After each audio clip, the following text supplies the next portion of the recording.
Good morning, just after 6, Robert and Erin, 101.7 FM, 710 Keel, and you okay down there? I'm good, Look yeah. like you got Antonio Brown feet, but in your neck. Oh, Erin has local news. It's up next. It's up to you now on that bond issue. We will unravel all the details this morning. What about using the Centerpoint building on Milam for police headquarters? Lots of people say that ain't going to work. And new attendance zones could be coming for Bossier schools. Councilman James Fleury, he was number 4, wasn't he? He was, He was you the bet. 4th. So if you were for the bond proposal, Fleury. And if you were against the bond proposal, Fleury. Fletcher has sports, traffic, and weather. It's all coming up this hour, and it's right here on Keel.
The KEEL Morning Report, now on 101.7 FM and 710 KEEL.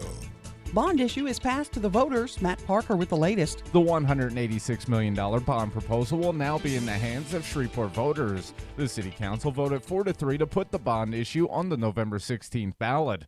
Those who voted for the bond say we have needs that must be addressed. Those against say that the process was rushed and not enough information was given. Now that the measure has passed the council, Mayor Perkins will try to sell it to voters. The mayor had this message for residents. This bond will address the immediate needs that I saw when I came into office, that we feel every day on our roads, that we feel every day when public safety in our city seems to be going out the window. This bond addresses those immediate needs.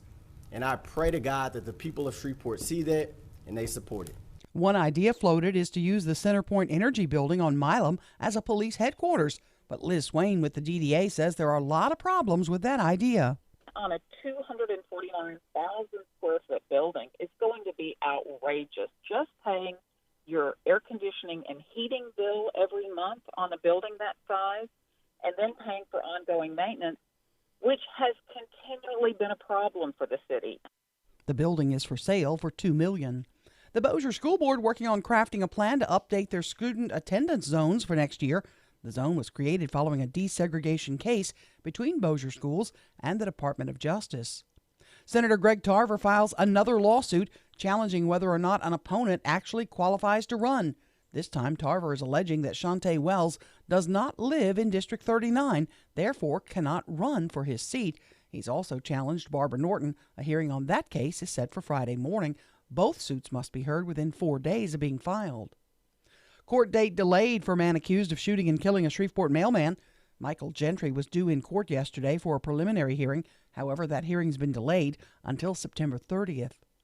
The Bossier School Board now accepting applications to fill the District 5 seat. That seat was vacated due to the resignation of Mike Masura, who pled guilty to federal charges related to illegally selling steroids. Speaking of Masura, his co-defendant Brant Landry pleads guilty to his part in the illegal steroid ring. Landry, who many believe was the mastermind, pled guilty to 3 separate possession and distribution charges. Relief from the heat. We have a very mild drop in temps expected today, offering some modest relief. State climatologist Barry Kime says a cold front is coming and will bring with it cloud cover and an increased chance of rain. started this morning, and it's going to basically push its way into the central part of the state later this evening and into tonight. It's going to bring clouds and enhanced chances for rain across the state. Kime says hotter weather should present itself again as we wrap up the week. It's been a week since medical marijuana became available to patients in Louisiana, and grower GB Sciences says about 10,000 vials of the treatment have been sent out to select pharmacies. GB President John Davis says all 9 of the medical marijuana pharmacies have gotten product, and the pharmacies are reporting few hiccups and steady demand. It's going very well. I think that's due in part to a lot of outreach by the pharmacies. We're really increasing the awareness in the healthcare community. Now, we don't know exactly how many people have participated in the program so far due to doctor-patient confidentiality, but Davis says they estimate it's between 5,000 and 10,000 residents. Hong Kong police have arrested 5 people over violence involving pro-democracy protesters at the city's international airport. And a woman in Texas has been crashing weddings and making off with gifts left for the happy couple. She's seen on video spending some of the gift cards given at the event. I'm Erin McCarty on 101.7 FM and 710 KEEL.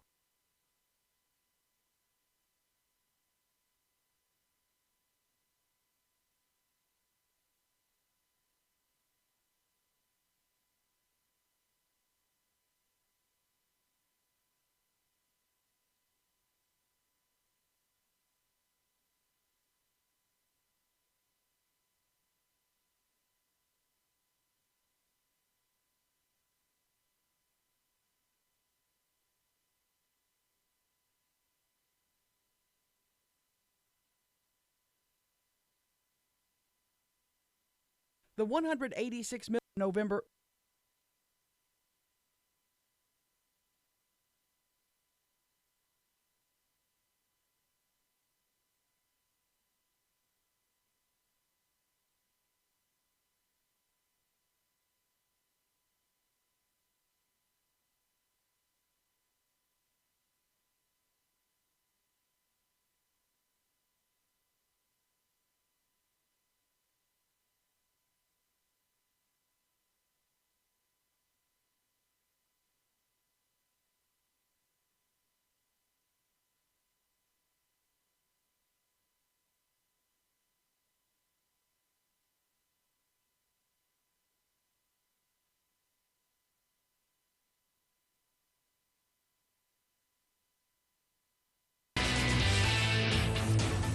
.107 FM, 710 KEEL. Traffic time for Wednesday. Here's Ruben. Starting things off looking pretty clear for your early morning drive to work, but look out later on this morning for some traffic delays on Kings Highway near Gilbert Drive due to construction.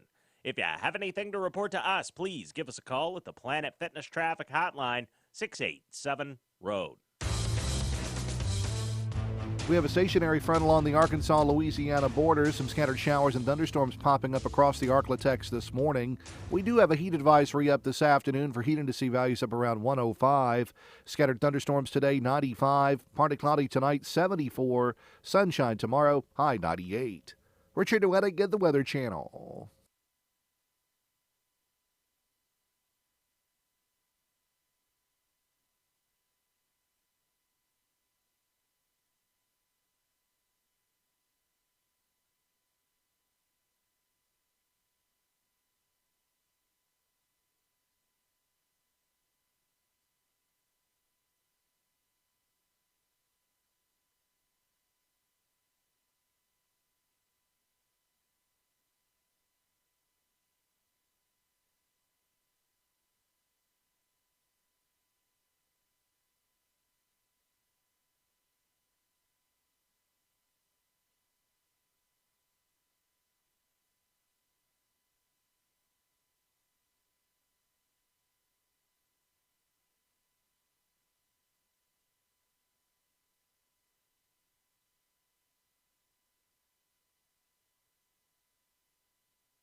1017 FM 710. What are you doing?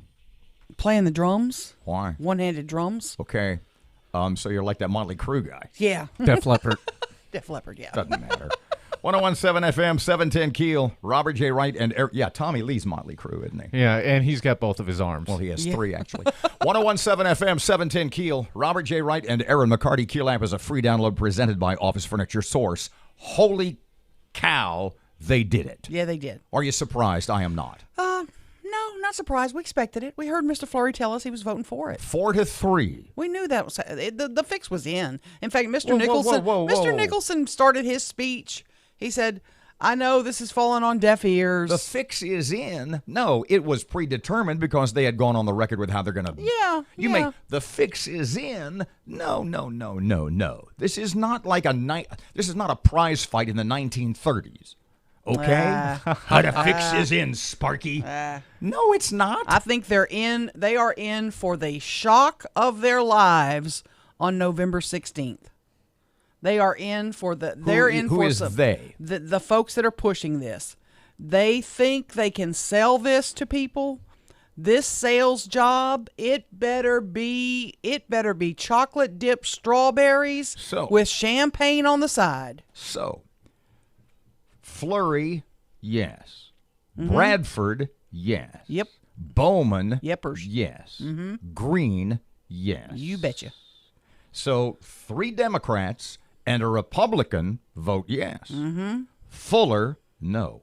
Mm-hmm. Butcher, no. Right. Nicholson, no. As we expected. 2 Republicans and a Democrat vote no. Yep. Just like we expected. No big change. When we spoke with Mr. James Fleury, was it Monday? Yes. And he said, it seems to me in retrospect that what James said to us was, we need to get this in front of the public. But I don't recall that he ever took a real stiff position one way or the other on how he'd vote. He was baloney. He's for I it. said, why rush it? He said, why not? Okay. He said, though, we need to get this to the people. He didn't say, I, James Fleury, think $186 million is an awesome idea. His whole position is let the people decide. My point exactly. Yep. So if we get James Fleury this morning and we say, Mr. James, 186M, how you going to vote? Oh, he's voting yes. If you heard him yesterday at the meeting, he's voting yes. He's going to hold the mayor accountable, though. He's going to hold the mayor's feet to the fire in terms of, you need to get these projects done. We're not just going to give you a blank check and let you go out and fix whatever you want to fix. Speaking of His Honor the Mayor, Mayor Adrian Perkins yesterday, after the vote at the city council meeting. Parkey, did you watch it on the... This was right before the vote, just FYI. Oh, this is pre-vote. This is right before the vote. After they all made their comments, then he made these comments. But the mayor at this point, you suspect, knew the way it was going to... Oh, everyone in the room did. So this is kind of like an Adrian victory speech. This is Adrian's first shot across the bow to sell this. I respect the council. I respect the council's opinions. What we see today is going to be democracy. I've put my life on the line for that, so will not be a hypocrite towards it at all. I want to see it in its truest form. What this makes me think about, though, is growing up in the Cedar Grove neighborhood, which has been talked about quite a bit today, and having to go over two or three streets to play curb. I don't know if you all are familiar with the game curb, but you throw a ball and it hits the curb and it bounces back. But I had to go over 2 or 3 streets because the street that I grew up on didn't have a curb or sidewalks or that infrastructure. So I've lived the story that we've heard today about the neglect in these neighborhoods. I don't have to drive by it to see it. It's been a lived experience. I was blessed enough to go off to West Point and go off and fight for the country, to see the world, went to Harvard Law School. And what alarmed me in seeing all that was that I felt that the world was passing Shreveport by. Whether you talk about infrastructure, you talk about technology, I genuinely felt that the world was passing Shreveport by, and that was one of the reasons why I decided to come back and run for mayor of this city. Now, in getting in the seat of mayor, I can tell you that this seat is extremely heavy, and what I thought was a problem, our problems are even greater. That's the scary part. The good news is we have the potential to climb out of this. That's the good news. But the scary part is our problems are even greater than what I thought I saw from the outside. So I'll talk a little bit about the process today because we've had some citizens comment on the process. Well, we emailed the council in May about putting together a citizens bond committee where each council member selected 2 people from their district that would represent their interests. I even had two committee members as well. And at this point, I want to thank those very hard-working citizens who are extremely passionate about what they put on to the bond proposal. The citizens first met in June. Our city always operationally has a running list of the needs that we have. Always. It's always prepared. Now, might we have to go and inspect our streets to verify that that street is still in the condition that the computer system and software tells us? Yeah, and it'll take some time. But we always have a running list in every department of the needs. So it doesn't take us much time to present, as department heads, to present our issues to the citizens. These citizens diligently did their work and they presented us their final proposal in July, at the end of July. So what we've seen from that particular proposal, and this is the part where I come out of the process and just talk about some things that have gone on. And I will not mention council members' names, but we talk a lot. And I've spoken to just about every council member about this. What you see today is a combination of the council members that were willing to work with me to get this bond proposal to our citizens. So yeah, the bond has come down from the initial $220 million that we proposed. Yes, some things have been moved around, but I assure you those things happened because the councilmen that were supporting this, that wanted to support this, were working with me in good faith to present it to our citizens so I can fight to give them the opportunity to vote on this. And also we hear that, you know, oh, this could be earmarked for this but spent on this. Well, the council controls the purse. So there is not going to be anybody from my administration, including me, that's going to go out and pull $1 million and put it here and pull $1 million and put it here. That doesn't happen. That's conspiratorial. It's not going to happen that way. This bond, just to conclude, this bond will address the immediate needs that I saw when I came into office, that we feel every day on our roads, that we feel every day when public safety in our city seems to be going out the window. This bond addresses those immediate needs. And I pray to God that the people of Shreveport see that and they support it. 1017. What? Wait till you hear what one council member said to the mayor after that speech. 1017 FM 710 Keel. Here's Ruben. Starting things off looking pretty clear for your early morning drive to work, but look out later on this morning for some traffic delays on Kings Highway near Gilbert Drive due to construction. If you have anything to report to us, please give us a call at the Planet Fitness Traffic Hotline, 687-ROAD. We have a stationary front along the Arkansas-Louisiana border. Some scattered showers and thunderstorms popping up across the Arklatex this morning. We do have a heat advisory up this afternoon for heat and to see values up around 105. Scattered thunderstorms today, 95. Partly cloudy tonight, 74. Sunshine tomorrow, high 98. Richard Duettig at the Weather Channel.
1017 FM, 710 Keel. Let me try that again. 1017 FM, 710 Keel. Traffic time. No, whoa. Sports time. Here's Fletch. Good morning from the sports desk of 1130 The Tiger. This is Tim Fletcher. Shreveport's Philip Barbary Jr. shot a 3-under par 67 on Tuesday to finish tied for second place in the stroke play portion of the U.S. Amateur in Pinehurst, North Carolina. Barbary, a Byrd alum and LSU senior, will begin match play today with 63 other golfers out in North Carolina. Fellow Byrd alum Charlie Flynn just missed the cut. He was in the field but did not make it into match play after shooting rounds of 81 and 76. The Danny Etling experiment as a wide receiver in New England came to an end when the Super Bowl champs cut the former LSU quarterback. Etling spent last year in New England's practice squad as a quarterback but switched over to wide receiver in training camp this year. The Houston Astros split a double dip with the White Sox on Tuesday, winning Game 1 6-2. George Springer hit the first pitch of the day out of the ball yard to get things rolling for the Astros before dropping Game 2 of the double dip 4-1. The Rangers were shut out 3-0 by Toronto, with all of the Blue Jays runs coming on solo home runs. From the sports desk of 1130 The Tiger, this is Tim Fletcher.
One 1017 FM, 710 Keel. Robert J. Wright and Erin McCarty, Shreveport Security Systems text line. 318-392-1884. So you heard the mayor. It passed 4-3. The $186 million bond proposal now goes to the voters of Shreveport. It'll be on the ballot in November. November 16th. And you know what I heard, that after listening to all of the jibber jabber,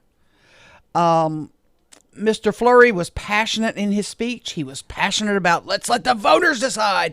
They need to decide this. If they want this, they go to the polls and vote it up or down. Before you get to your Fleury point. Oh, man, he made a You are 100% sure that, because I didn't watch any of the meeting yesterday, you are without a doubt 100% sure that James Fleury, if that vote were today, the November vote now, that he would be in favor of it. Oh, no doubt. If you watched it, you would have heard him say, we need this. We need this. We have problems. We must fix some of these problems. But he said to us on Monday that the majority of the people in his district and he said that. He said, didn't want it. He said, I've gotten calls from a lot of people. He said, I'm going against the grain.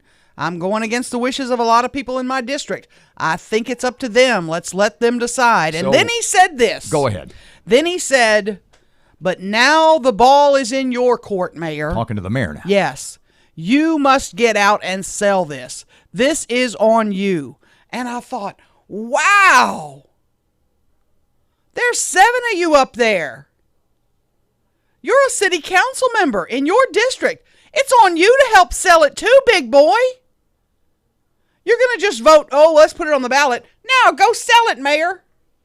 Go do your thing. Like, I'm not going to lift a finger to help you, was what I heard him say in a roundabout way. I'm going to put it out there for you. I'll do it for you, but now you better get your butt out there and sell it. Or was he saying that the heaviest weight, the biggest burden, the most responsibility is, in fact, on Adrian's back? Oh, no doubt. There's no doubt about it. But he he shouldn't have said it like he said it. That To me, he- I was like, if I was Mayor Perkins, I would have thought, damn, thanks, but no thanks, dude. That he, the mayor, needs to be the face, and a very public face, of this bond issue. At 710 Keel. absolutely. At 710 Keel. I'm sorry, at KeelNews.com. KeelNews.com, Matt wrote an analysis. Ooh, wow. That is so freaking on the money. Strong. And we will cover it in detail But I'm going to tell you, at about 10 past 7 this morning. these council members, now all 7 of them, and I hate to say this because there are 3 that had very good points, all 7 of them need to link arms with the mayor. They need to march out in this city and tell us why we need to support this. If they don't, this is doomed. And if you're doomed now, you are going to be doomed next year. Before we go to break, if you had 3 council people, Fuller, Butcher, Nicholson, who thought it was a bad idea yesterday, why on earth would they link arms and have a kumbaya moment with the mayor and the 4 council people who voted yay and back it in the fall? Because what's best for the city What is best is for- a unified front. It's a because If if you they think you think we have needs, and I'm the first to tell you, we need a freaking new police station. Aaron, we must have that. If you thought yesterday, if Aaron and you So did, I'm going to go doom it wait, let as me- one part of government. I'm going to go out and doom it. you a couple of days ago, Take your ball and go home, mister. you a couple of days ago on this very radio station said, I don't like 186 million. Nope, I don't. I don't like the lack of specificity. Nope. I want to know where every dollar is going to go. You're and I right. think they're doing it too fast. So will you, Erin McCarty, every day on this radio station saying what you said, that you were against it a couple of days ago, will you sit in that very chair and link arms with the leaders of Shreveport and every day between now and the middle of November go, we need to have a united No, front? I'm not an elected member of this council. If- You know what? And what they may do is may say, let's back the public safety measure. Let's get that passed now. And that, or either be quiet. If- Just sit back and let the mayor and the ones who want to get out and fight for it do it. If Levette, if John, if Grayson, if they in their hearts, if they truly believe it was a bad idea yesterday, then they're going to probably believe it's a bad idea in November and will probably, if it were me, don't want to speak for them. As Levette says, I can't speak to motivation. If it were me, I would do what? If I thought it was a bad idea yesterday, I think it was a bad idea in November. 1017 FM, 710 Keel. Local news just ahead. Traffic update now. Here's Ruben. Starting things off looking pretty clear for your early morning drive to work, but look out later on this morning for some traffic delays on Kings Highway near Gilbert Drive due to construction. If you have anything to report to us, please give us a call at the Planet Fitness Traffic Hotline, 687-ROAD. We have a stationary front along the Arkansas-Louisiana border. Some scattered showers and thunderstorms popping up across the Arklatex this morning. We do have a heat advisory up this afternoon for heat indice values up around 105. Scattered thunderstorms today, 95. Partly cloudy tonight, 74. Sunshine tomorrow, high 98. Richard Duettig at the Weather Channel.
hour of information.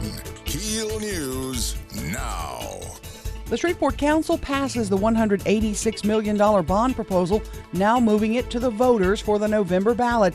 The vote was 4-3 by the council. Mayor Adrian Perkins will now be on tour getting you to vote yes for the package. We hear that, this could be earmarked for this but spent on this. Well, the council controls the purse. So there is not going to be anybody from my administration, including me, that's going to go out and pull $1 million and put it here and pull $1 million and put it here. That doesn't happen. That's conspiratorial. It's not going to happen that way. Again, you'll be voting on this November 16th. Now, one item included is a new police station. Some have talked about using the Centerpoint building on Milam for that purpose. The building is now on the market. Liz Swain with the Downtown Development Authority, though, says it does bring up lots of big questions that must be answered first. The reason that they have a situation now where they need to leave their current police station is because it hasn't been maintained. The roof is leaking. There is mold, apparently. There are bad areas of the building. Why is that? It's because of lack of maintenance. So what is going to change if they go to a much larger building? That building on Milam is on sale for $2 million. It's more than 200,000 square feet. Many say that's way too big for a police station. Senator Greg Tarver files another lawsuit challenging whether or not an opponent actually qualifies to run. This time, Tarver is alleging that Shante Wells does not live in District 39, therefore cannot run for his seat. He's also challenged Barbara Norton. A hearing on that case is set for Friday morning. Both suits must be heard within 4 days of being filed. Court date delayed for man accused of shooting and killing a Shreveport mailman. Michael Gentry was due in court yesterday for a preliminary hearing. However, that hearing's been delayed until September 30th. The Bossier School Board now accepting applications to fill the District 5 seat. That seat was vacated due to the resignation of Mike Masura, who pled guilty to federal charges related to illegally selling steroids. Speaking of Masura, his co-defendant Brant Landry pleads guilty to his part in the illegal steroid ring. Landry, who many believe was the mastermind, pled guilty to 3 separate possession and distribution charges. School board to vote on student attendance zones. Matt Parker with that. The Bossier Parish School Board is working on crafting a plan to update their student attendance zone for next school year. The student zone was created following a desegregation case between Bossier Parish schools and the U.S. Department of Justice. The new plan will maximize racial diversity, minimize use of temporary buildings, and reduce student transportation times. The board is expected to debut and vote on the plan at a meeting tomorrow before submitting it to the court for final approval. From 101.7 FM and 710 KEEL, I'm Matt Parker. All Louisiana public schools now must show the words "In God We Trust" beginning this school year. Under the new law, administrators are required to display the phrase in public schools, but they're given discretion on how to do so. West Monroe High School principal Shelby Ainsworth explains displaying the national motto doesn't push a particular ideology. It's nothing hidden. It's nothing swept under the rug, but it's nothing forced upon anyone. Governor John Bell Edwards signed a bill into law back in May of 2018 requiring public schools to begin phasing in signs bearing the phrase starting with this school year. The Catholic Church, the Boy Scouts, and public school districts and hospitals are among the targets of hundreds, perhaps thousands of lawsuits that began to be filed Wednesday as New York temporarily opens a window for civil molestation suits that had been barred by the previous statute of limitations. Moving Halloween to the last Saturday in October permanently is one idea lots of folks are talking about. One group says the idea is to hold more of the festivities on the weekend, which they claim would help kids with a day to recover after a candy binge. I'm Erin McCarty on 101.7 FM and 710 KEEL.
Robert J. Wright, Erin McCarty, 101.7 FM and 710 Keel, Shreveport Security Systems text line 318-392-1884. If you missed our chat yesterday with Downtown Development Authority boss Liz Swain, she made a damn good case that putting the police station, a new police station, at the Centerpoint Energy Building downtown may not be the wisest decision. Yeah, she pointed up a lot of problems that could arise. Well, the first thought that I had when it came up a few days ago, you've heard the idea of retrofitting the Sears. Sure. It's big, it's got a garage. It would save them all. You'd have a lot of people working there to eat pizza. Absolutely.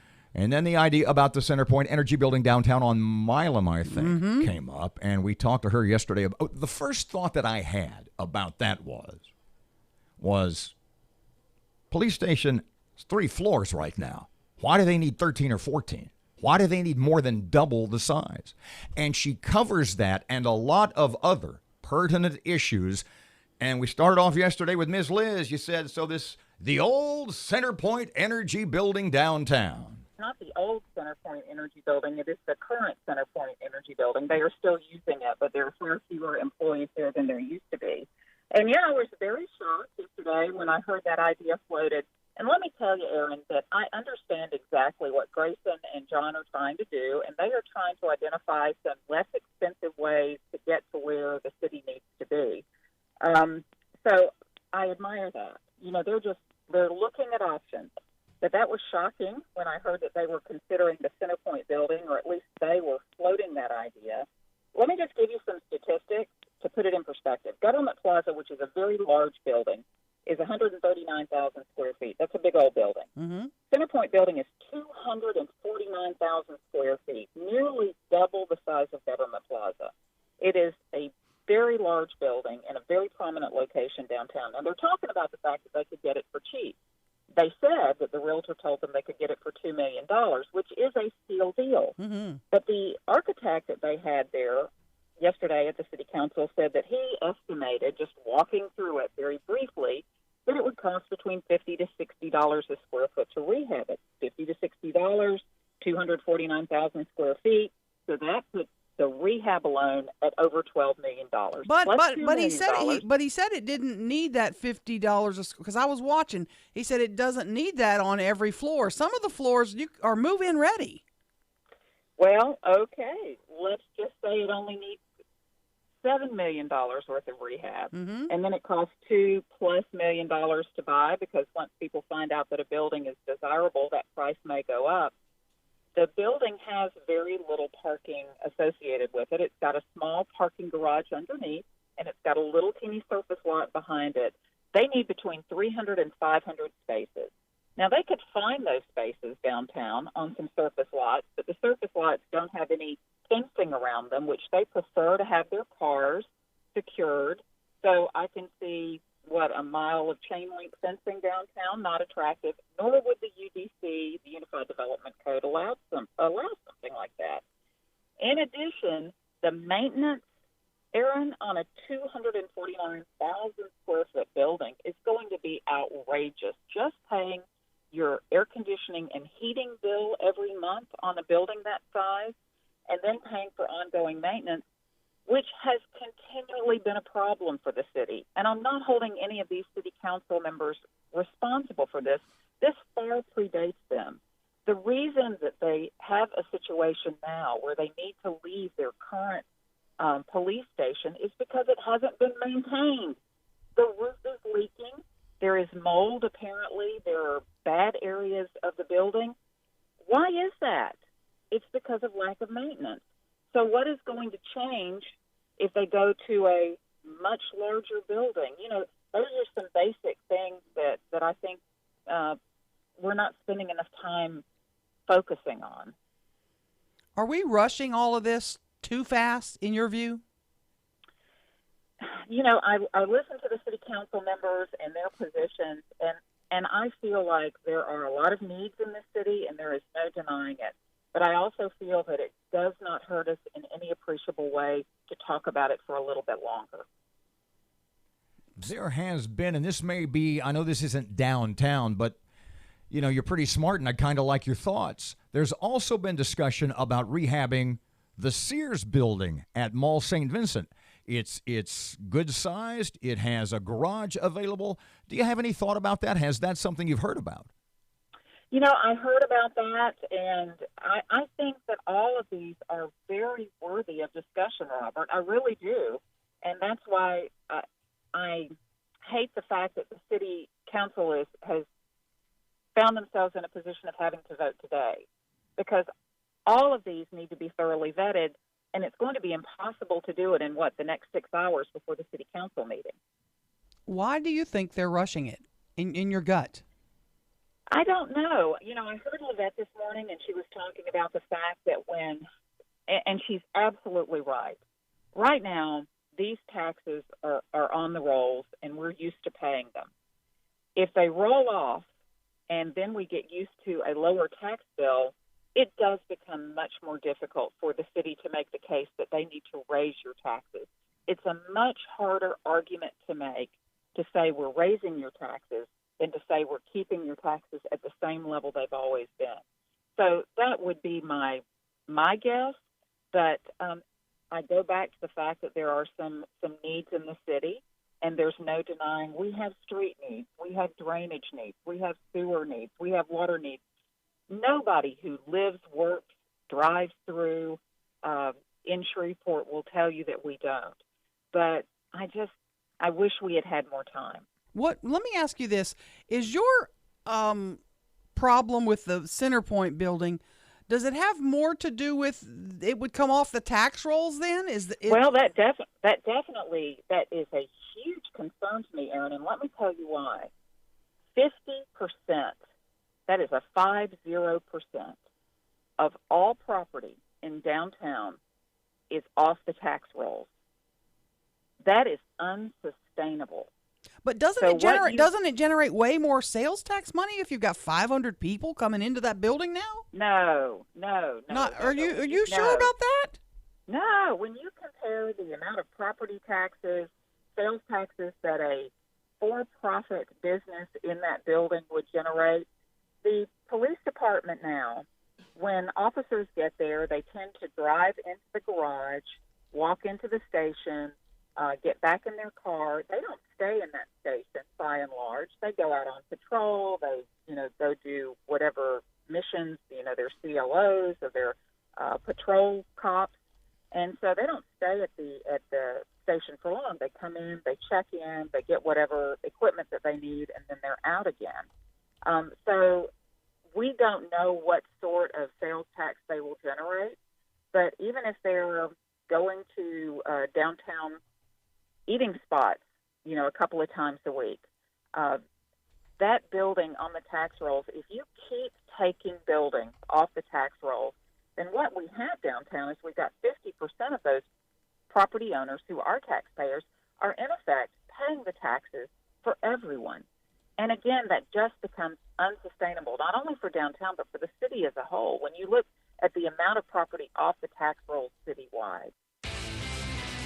101.7 FM, 710 Keel, traffic time. Ruben's ready. Keeping an eye right now on some heavy backed up traffic on I-20 westbound near Hamilton Road due to a major accident. And we have some traffic delays on East Texas Street near Traffic Street in Bossier City. If you have anything to report to us, please give us a call at the Planet Fitness Traffic Hotline. That's 687-ROAD.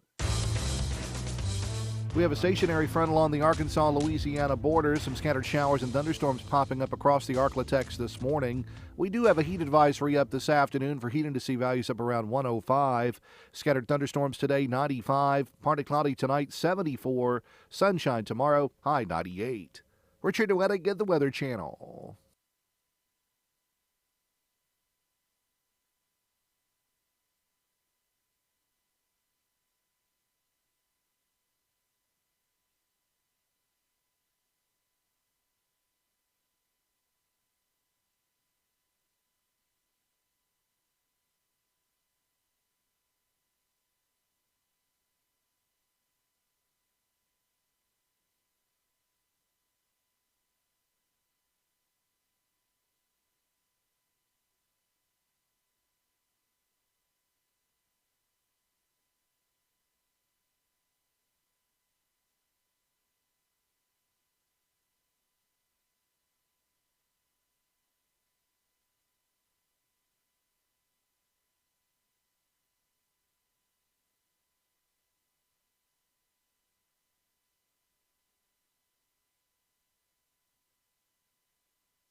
1017 FM, 710 Keel, website keelnews.com. Matt has an awesome article about selling the bond issue. If you are so inclined, we will discuss in detail just after 7.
.117 FM, 710 Keel Sports Time. Here's Tim. Good morning from the sports desk of 1130 The Tiger. This is Tim Fletcher. Shreveport's Philip Barbary Jr. shot a 3-under par 67 on Tuesday to finish tied for second place in the stroke play portion of the U.S. Amateur in Pinehurst, North Carolina. Barbary, a Byrd alum and LSU senior, will begin match play today with 63 other golfers out in North Carolina. Fellow Byrd alum Charlie Flynn just missed the cut. He was in the field but did not make it into match play after shooting rounds of 81 and 76. The Danny Etling experiment as a wide receiver in New England came to an end when the Super Bowl champs cut the former LSU quarterback. Etling spent last year in New England's practice squad as a quarterback, but switched over to wide receiver in training camp this year. The Houston Astros split a double dip with the White Sox on Tuesday, winning Game 1 6-2. George Springer hit the first pitch of the day out of the ball yard to get things rolling for the Astros before dropping Game 2 of the double dip 4-1. The Rangers were shut out 3-0 by Toronto, with all of the Blue Jays runs coming on solo home runs. From the sports desk of 1130 The Tiger, this is Tim Fletcher.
101. What are you doing down there? I'm finishing working on my post on the downtown building, the Milam Street building. I drove by there yesterday, looked at it, took some pictures of it from the front and the back, and Well, hang on. that's a monstrosity of a building. 101.7 FM, 710 Keel. And if we can't maintain the police station we have now, why do you think we can maintain? Why did Miss Liz made that point? That's a great point. Got 14 stories here. Well, we could rent out space. Yeah. You know what? I'll live upstairs. Give me a futon. I'm down with that. Give me a key to the cell like Otis and Mayberry. Oh, yeah. 101.7 FM, 710 Keel. Here's Rush. During the August recess, the Speaker of the House, Nancy Pelosi, led a congressional delegation to El Salvador and Guatemala. Now, she said that comprehensive immigration reform is not only the official work of Congress, but their moral responsibility. She said her trip to Central America was necessary to make sure that we Americans honor the dignity of those crossing into our country. In other words, she wants illegal immigrants to keep pouring over the southern border without any hassles, and she wants all the illegal aliens already here to stay here. No deportation. But let's examine Nancy Pelosi's statement that comprehensive immigration reform is Congress's moral responsibility. What have congressional Democrats been doing all this time? Have they been working pedal to the metal on immigration reform? No. House Democrats have been consumed with Trump hate, endless investigations, endless subpoenas, endless hearings, endless threats, endless talk of impeachment. The Democrats could have fixed immigration when they had the House and the Senate and the White House under Barack Hussein O, but they did nada. And for all of her talk about moral responsibility now, they are still doing nothing except talking.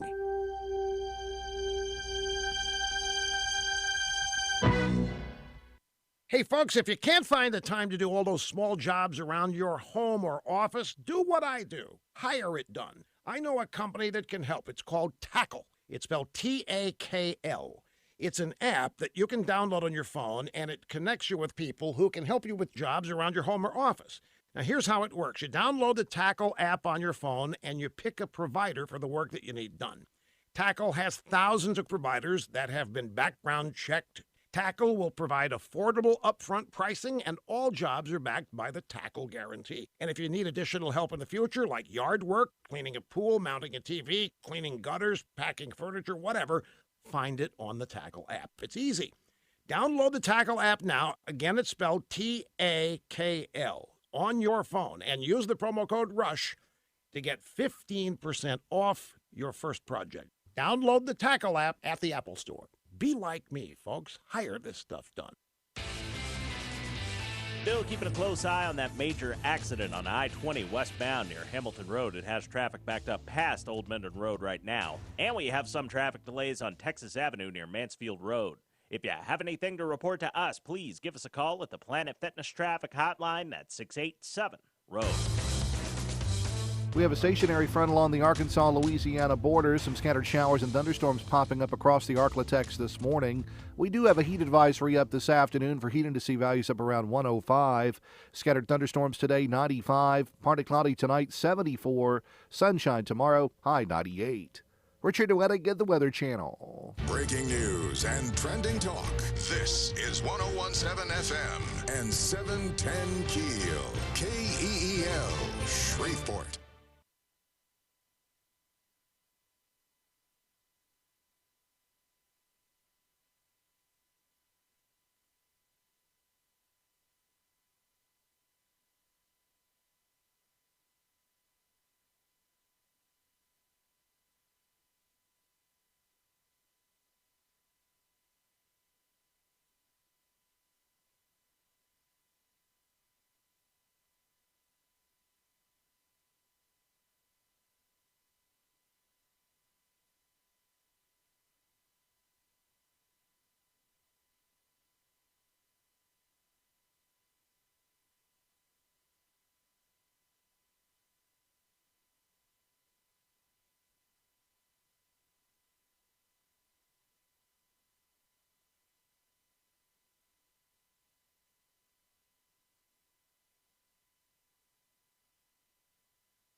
Good morning, just after 7. Robert and Erin, 101.7 FM and 710 KEEL, and Miss Erin down yonder has local news up next. The council passes the bond issue on to you, the voters. We'll talk more about it and unravel it. What about the Centerpoint building downtown for the police headquarters? That's coming up, too. And redrawing the school zone lines in Bossier Parish. Erin's been against this $186 million. She says, not a good idea, too complex. She will explain her opposition. And now that it's passed, at least goes to the voters. Is she still again it? Do I understand this correctly? Greg Tarver's filed another lawsuit against another prospective opponent? You bet. We will review Fletcher and sports, traffic, and weather. It's all coming up this hour here on KEEL.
KEEL Morning Report, now on 101.7 FM and 710 KEEL. The $186 million bond proposal will now be in the hands of Shreveport voters. The city council voted 4-3 to put the bond issue on the November 16th ballot. I've lived the story that we've heard today about the neglect in these neighborhoods. I don't have to drive by it to see it. It's been a lived experience. I was blessed enough to go off to West Point and go off and fight for the country, to see the world, went to Harvard Law School. And what alarmed me in seeing all that was that I felt that the world was passing Shreveport by. Now, those who voted for the bond package say we have needs that must be addressed now. Those against say the process was rushed. One item that some think we should consider is using the Centerpoint building on Milam Street for police headquarters. But Downtown Development Authority Director Liz Swain says there are a lot of issues with that building and the size of it. There are some needs in the city, and there's no denying we have street needs, we have drainage needs, we have sewer needs, we have water needs. Nobody who lives, works, drives through in Shreveport will tell you that we don't. But I wish we had had more time. That building is for sale for $2 million. She says they must look at all possible options before moving in that direction. The Bossier School Board working on crafting a plan to update the student attendance zones for next year. The student zone area created following a desegregation case between the Bossier schools and the Department of Justice. A senator files suit against another challenger. Matt Parker with that. Senator Greg Tarver has filed a second lawsuit challenging whether or not an opponent actually qualifies to run in District 39. This time, Tarver is alleging that Shante Wells doesn't live in the district and cannot run for his seat. Earlier this week, Tarver filed suit against Barbara Norton, who he also claims doesn't reside in District 39. Both suits must be heard within 4 days of being filed. From 101.7 FM and 710 KEEL, I'm Matt Parker. Mild temperature drops expected today. We could see some showers. State climatologist Barry Kime says the drop should bring conditions closer to normal, but the high humidity will present dangerous heat index values still. But perhaps more in the 105 to 110 degree range rather than in excess of 110 degrees, in fact, ranging all the way up to about 115. Kime says hotter weather should present itself again as the work week wraps up. Survey says Louisiana has the lowest level of support for abortion rights in the nation, with only 34% saying they support the right to legal abortion. 60% of respondents say abortion should be illegal in most or all cases. ULM political science professor Joshua Stockley says that has a direct effect on the kind of candidates the Democratic Party can run. To be a Democrat in Louisiana and to be successful, typically you're going to have to be more conservative. John Bel Edwards and the issue of abortion reflects that.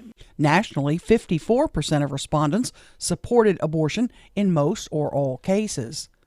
Changing Halloween. Well, the Halloween and Costume Association pushing an effort to have Halloween celebrations fall on the last Saturday of October permanently. Allison Albert says the idea is to hold more of the festivities on the weekend, which would help kids with a day to recover after a candy binge. There were a lot of complaints from school teachers with either in regards to absentee or kids just kind of having that sugar tank and that dip that they get after eating a whole bag of chocolate. Albert says more awareness for celebrations on a weekend will lead to safer Halloween experiences. I'm Erin McCarty on 101.7 FM and 710 KEEL.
.107 FM, 710 KEEL traffic time. Here's Ruben. The intersection at North Market, North Hearn Avenue is dealing with some slow-moving traffic right now. And we have some traffic delays on Benton Road near Green Acres Boulevard in Bossier City. If you have anything to report to us, please give us a call at the Planet Fitness Traffic Hotline. That's 687-ROAD. We have a stationary front along the Arkansas-Louisiana border. Some scattered showers and thunderstorms popping up across the Arklatex this morning. We do have a heat advisory up this afternoon for heat and to see values up around 105. Scattered thunderstorms today, 95. Partly cloudy tonight, 74. Sunshine tomorrow, high 98. Richard Duettig at the Weather Channel.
.107 FM, 710 KEEL. Robert J. Wright and Erin McCarty. KEEL app is a free download from Office Furniture Source. Okay, so yesterday, Shreveport City Council, by a vote of 4-3, passed the $186 million bond issue. Wait a second, don't freak out. It goes on the November ballot. Voters in Shreveport, both property owners and non-property owners, will decide. Before we get into the meat of Matt's article at KEELnews.com, I want to tease this really bad. Go ahead. Okay. So at the beginning of yesterday's council meeting, Mayor Perkins brought up an interesting topic. The fact that for the first time since we've met him a couple of years ago, he was clean-shaven. Yeah, he looked baby-faced. And he made a reference to his clean-shaven. Yeah, don't adjust your TVs. I finally found my razor. And how did he refer to himself as I'll just say, more youthful looking? I think he said, I know I look young or something like that. Something to that effect. So we got to thinking. Let's put up a poll. Yeah. At KEELnews.com. It will be up before 8 o'clock, maybe even by 7:30. You get to vote. Should Yeah. Mayor Perkins grow his beard back, or should he stay clean-shaven? The poll goes up. How close are you? 30 minutes? 15, something like that. Okay, yeah. let's aim for 7:30 to 7:45. Okay. It'll be at KEELnews.com. Should Mayor Perkins, and you're gonna have pictures Yeah. from Monday's Yeah. work session when he was bearded, Right. and yesterday's meeting where he was clean shaven, Like a baby's bottom. and poll takers, so to speak, can compare. Right. It's going up in about 20 to 25 minutes. He looks like a different man. Okay, $186 million bond issue passed by the council yesterday 4-3. That sort of swing vote, which wasn't exactly a swing vote, James Fleury. He turned out to be a yes, just like he said on Monday to us. That was the fourth, 4-3. The yeses were Fleury, Bowman, Green, Bradford. Yep. 3 Democrats and a Republican, Fleury. As we expected. The no votes, Fuller, Butcher, Nicholson. 2 Republicans, a Democrat. Right. Fuller. So it goes on the ballot this November. November 16th, you'll be asked. There'll be 3 different propositions. One for water sewer, one for public safety, and one for streets and drainage. So I would imagine on both sides between now and then, it's probably even going to start, it's already started, I guess, yesterday with the mayor's speech at the council. There's going to be a lot of selling going on. Oh, Going to be yeah. a lot of pitching, a lot of selling. And Matt has an awesome article at KEELnews.com. Parky, what is your headline? What does Mayor Perkins need to do to sell bond proposal? What does he have to do? In a nutshell, and then I'm going to read the last couple of paragraphs because it's great. Well, in a nutshell, he's just got to get out there and talk. He can't hide in his ivory tower, so to speak. Wait a second. So, in your mind, is the mayor less... You use the term ivory tower? He can't hide in his ivory tower? What do you mean by that? Well, it seems like since he's been elected, he spends a lot of time in his office and doesn't really get out to the public. He sends, his staff out to speak about this or that. He's just not out in front of the camera, so to speak. A, do you have a theory why that is? And B, what is the value of him doing it himself? I don't know what it is. I don't know if he's working on a lot of stuff behind the scenes and is just busy, if he doesn't feel comfortable doing it. I don't know what the issue is. Oh, he's comfortable doing it. Let me tee this up for you. You have made the point repeatedly that far and away, no doubt, even going back to the campaign, obviously, that the best person to sell Adrian Perkins and his ideas is Adrian Perkins. He's so good at it. That's the thing I don't understand. Even like the simplest things that should be a slam dunk for the city, we'll get Ben Riggs on to talk about it instead of Adrian, when Adrian, no offense to Ben, would be so much better talking about whatever the issue at hand would be. We've got Ben, we've got Ms. Sharika, we've got whoever the spokesperson, the designated spokesperson du jour happens to be, other than the mayor. Okay, Matt's article. What's the headline once again, please? Oh, let me scroll back up. Ooh, what does sorry, Mayor kid. Perkins need to do to sell bond proposal? This is Matt at KEELnews.com. Dude, you killed it on this. Let me. I think he has every tool in the world to make people buy into what he's selling. Hell, he got a bunch of people, including Republicans, to vote for him and elect him as mayor with no political experience whatsoever. But for whatever reason, he quit getting out in front of folks. I don't know if it's bad advice, if he's doing stuff, busy behind the scenes, not letting us know. I don't know. I don't know what he's up to. But whatever he's doing, it isn't helping build a relationship with the general public or, according to some council members, with them. This is really good, dude. What I do know is that if he wants to get anything other than the public safety portion of his bond proposal passed, I so agree with this. he's going to have to be everywhere all the time. He needs to be on KEEL a lot. He needs to be on TV. He needs to be at town halls. He needs to be shaking hands, kissing babies with everybody in the city. I think AP can sell this thing and get the ball rolling on his vision. But he better, for once, get out in front of this thing. Let me interject a point you have repeatedly made. Facebook infographics aren't going to cut it this time. Relying on the people on his staff to push his narrative isn't going to work. Adrian Perkins himself, let me say this again, Adrian Perkins himself has to press the flesh and turn on the charm, or else the funding for his vision of Shreveport will be dead. Whew. The ball's in his court, and I think we're going to see if he sinks or swims. Woo! Whole article at KeelNews.com. Damn. Ain't bad, Damn. kid. Ain't bad. 1017 FM. Right on it. 1017 FM, 710 Keel. Here's Ruben. The intersection at Uri Drive and Southfield Roads dealing with some slow-moving traffic right now. And we have some traffic delays on Shed Road near Swan Lake Road in Bossier City. If you have anything to report to us, please give us a call at the Planet Fitness Traffic Hotline. That's 687-ROAD. We have a stationary front along the Arkansas-Louisiana border. Some scattered showers and thunderstorms popping up across the Arklatex this morning. We do have a heat advisory up this afternoon for heat and to see values up around 105. Scattered thunderstorms today, 95. Partly cloudy tonight, 74. Sunshine tomorrow, high 98. Richard Duettig at the Weather Channel.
.117 FM, 710, 710 Keel. Sports update. Here's Fletch.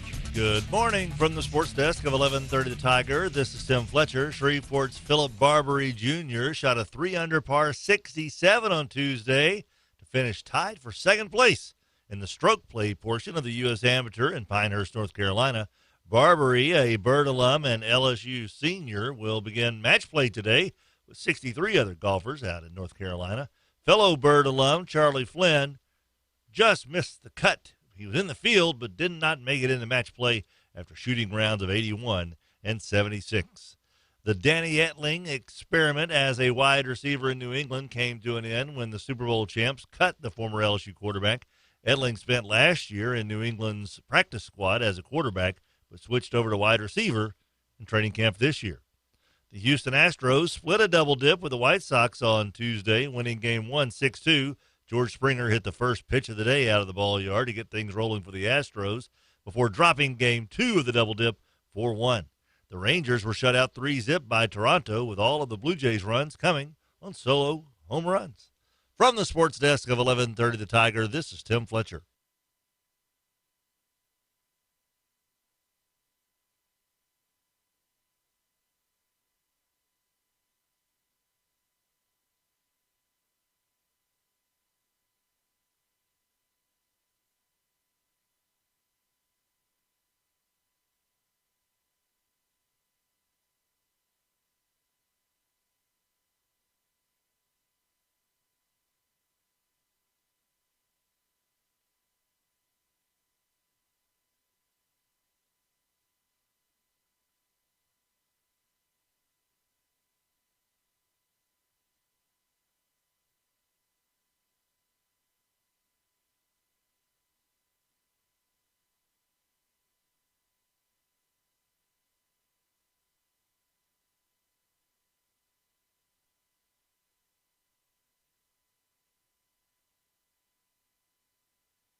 1017 FM, 710 Keel, Robert J. Wright and Erin McCarty. Shreveport Security Systems text line 318-392-1884. Jay Leno's got a really, an expansive car collection.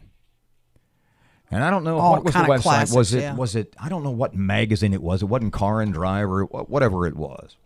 Let me quote to you what he said, because he's talking about electric vehicles. It's got a reality show about them. And the demise of the internal combustion engine. Well, let me ask you this. How many more, just based on what you know as the political zeitgeist, despite the fact that we are producing more fossil fuels than ever before, that we are, in fact, energy independent for the first time in decades. Mm-hmm. Well, let me read you what Jay Leno said, and I want to know what you think. Here's what Jay Leno says. I have a Tesla. I've had it for 3 years. Never done anything. No fluids to change. Nothing. Steam ran everything from 1800 to 1911 or so. The internal combustion engine took over from 1911 to about right now, and I predict that a child born today probably has as much chance of driving a gas-powered car as people today have been driving a car with a stick shift. In other words, he is predicting within a generation the total demise of the internal combustion engine. Jeez. Now, do you think that's a possibility? When you look at, and I've talked about this, there are, and I think the number is right, it's like 30-something odd trillion dollars worth of goods are transported across this nation via the trucking industry every year. That's trillion with a T. Mm-hmm. Everything at your grocery store that is affordable gets to that store, your Kroger, your Brookshire's, your Albertsons, whatever it happens to be, by truck. So if the fossil fuel, if the internal combustion engine, and here he's talking about Tesla, the electric battery-powered car, mm-hmm. if he's talking about electric-powered vehicles within a generation, question A is, what are you gonna replace it with? A plug-in truck? Can you perceive within the next 20 years, before you retire from this job, can you imagine you, Erin McCarty, having a plug-in car?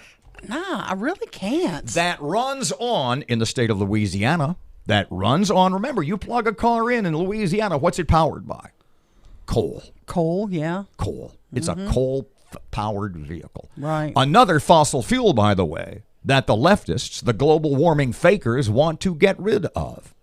But let's assume for the moment that for whatever reason, somebody comes up with an awesome battery. It's the next step in the evolution of the electric-powered vehicle. And over the next 15, 20 years or so, Erin's internal combustion engine, in your case, your Toyota, in my case, my little Subaru, goes by the wayside, becomes basically the velociraptor of transportation. Just dies in a forest somewhere. Let me ask you this, okay? I found this just a little bit ago. How much money do you think every year the state of Louisiana brings in gas tax revenue? I have no clue. Fossil fuel revenue. No clue. Let's play high-low. Give me a wild 180 shot. million. Not even close. 500 million. Now you're close. $459 million. Wow. In gas tax revenue. And we, at 20.1 cents a gallon, have one of the lowest gas tax rates in the country. Jeez. And we in Louisiana, Pennsylvania is really high, California, Hawaii, New York, all those lib-run states, theirs are much higher. And imagine how much money they're bringing in. So my question to you is, if you have an electric-powered vehicle, if fossil fuels are phased out or eliminated by a radical leftist Congress, how are we going to make up that $459 million? How's California going to make up that $1 billion? How's New York going to make up that $1 billion? How's Pennsylvania going to make up? How's Hawaii? How are any of the states with gas taxes far higher than ours? Yeah. You got to raise power rates. You got to raise electric rates. You got to raise some kind of tax to make up the difference, right? Imagine if you said to the state of Louisiana right now, sorry, $500 million, gonzo. Where are you going to make it up? What you going to do? Can you imagine what, with the elimination of fossil fuels and the necessity of raising taxes on whatever the next fuel has to be? Well, they'll tax whatever that fuel is. Can you imagine what that would do to your grocery prices? Oh, Lord. Can you imagine if you've got an electric vehicle and the state of Louisiana has to make up $500 million in tax revenue? What they're going to do to your electric tax, to SWEPCO bill, boy. whatever power company it happens to be. I'm not looking forward to that. Just something to think about. Mm-hmm. Oil is cheap, it's efficient, and that's why more people in the world today are living better than ever before. Yeah. 101.7 FM, 710 Keel. Greg Tarver in the news again. We will review and we will give you the latest in a couple of seconds. Local news is next. Here's Ruben. The intersection at Uri Drive and Southfield Roads dealing with some slow-moving traffic right now, and we have some traffic delays on Shed Road near Swan Lake Road in Bossier City. If you have anything to report to us, please give us a call at the Planet Fitness Traffic Hotline. That's 687-ROAD. We have a stationary front along the Arkansas-Louisiana border. Some scattered showers and thunderstorms popping up across the Arklatex this morning. We do have a heat advisory up this afternoon for heat and to see values up around 105. Scattered thunderstorms today, 95. Partly cloudy tonight, 74. Sunshine tomorrow, high 98. Richard Duettig at the Weather Channel.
Information. KEEL News now. The Shreveport Council passes the $186 million bond proposal, now moving it to the voters for the November ballot. The vote was 4-3 by the council. Mayor Adrian Perkins will now be on tour getting you to vote yes for the package.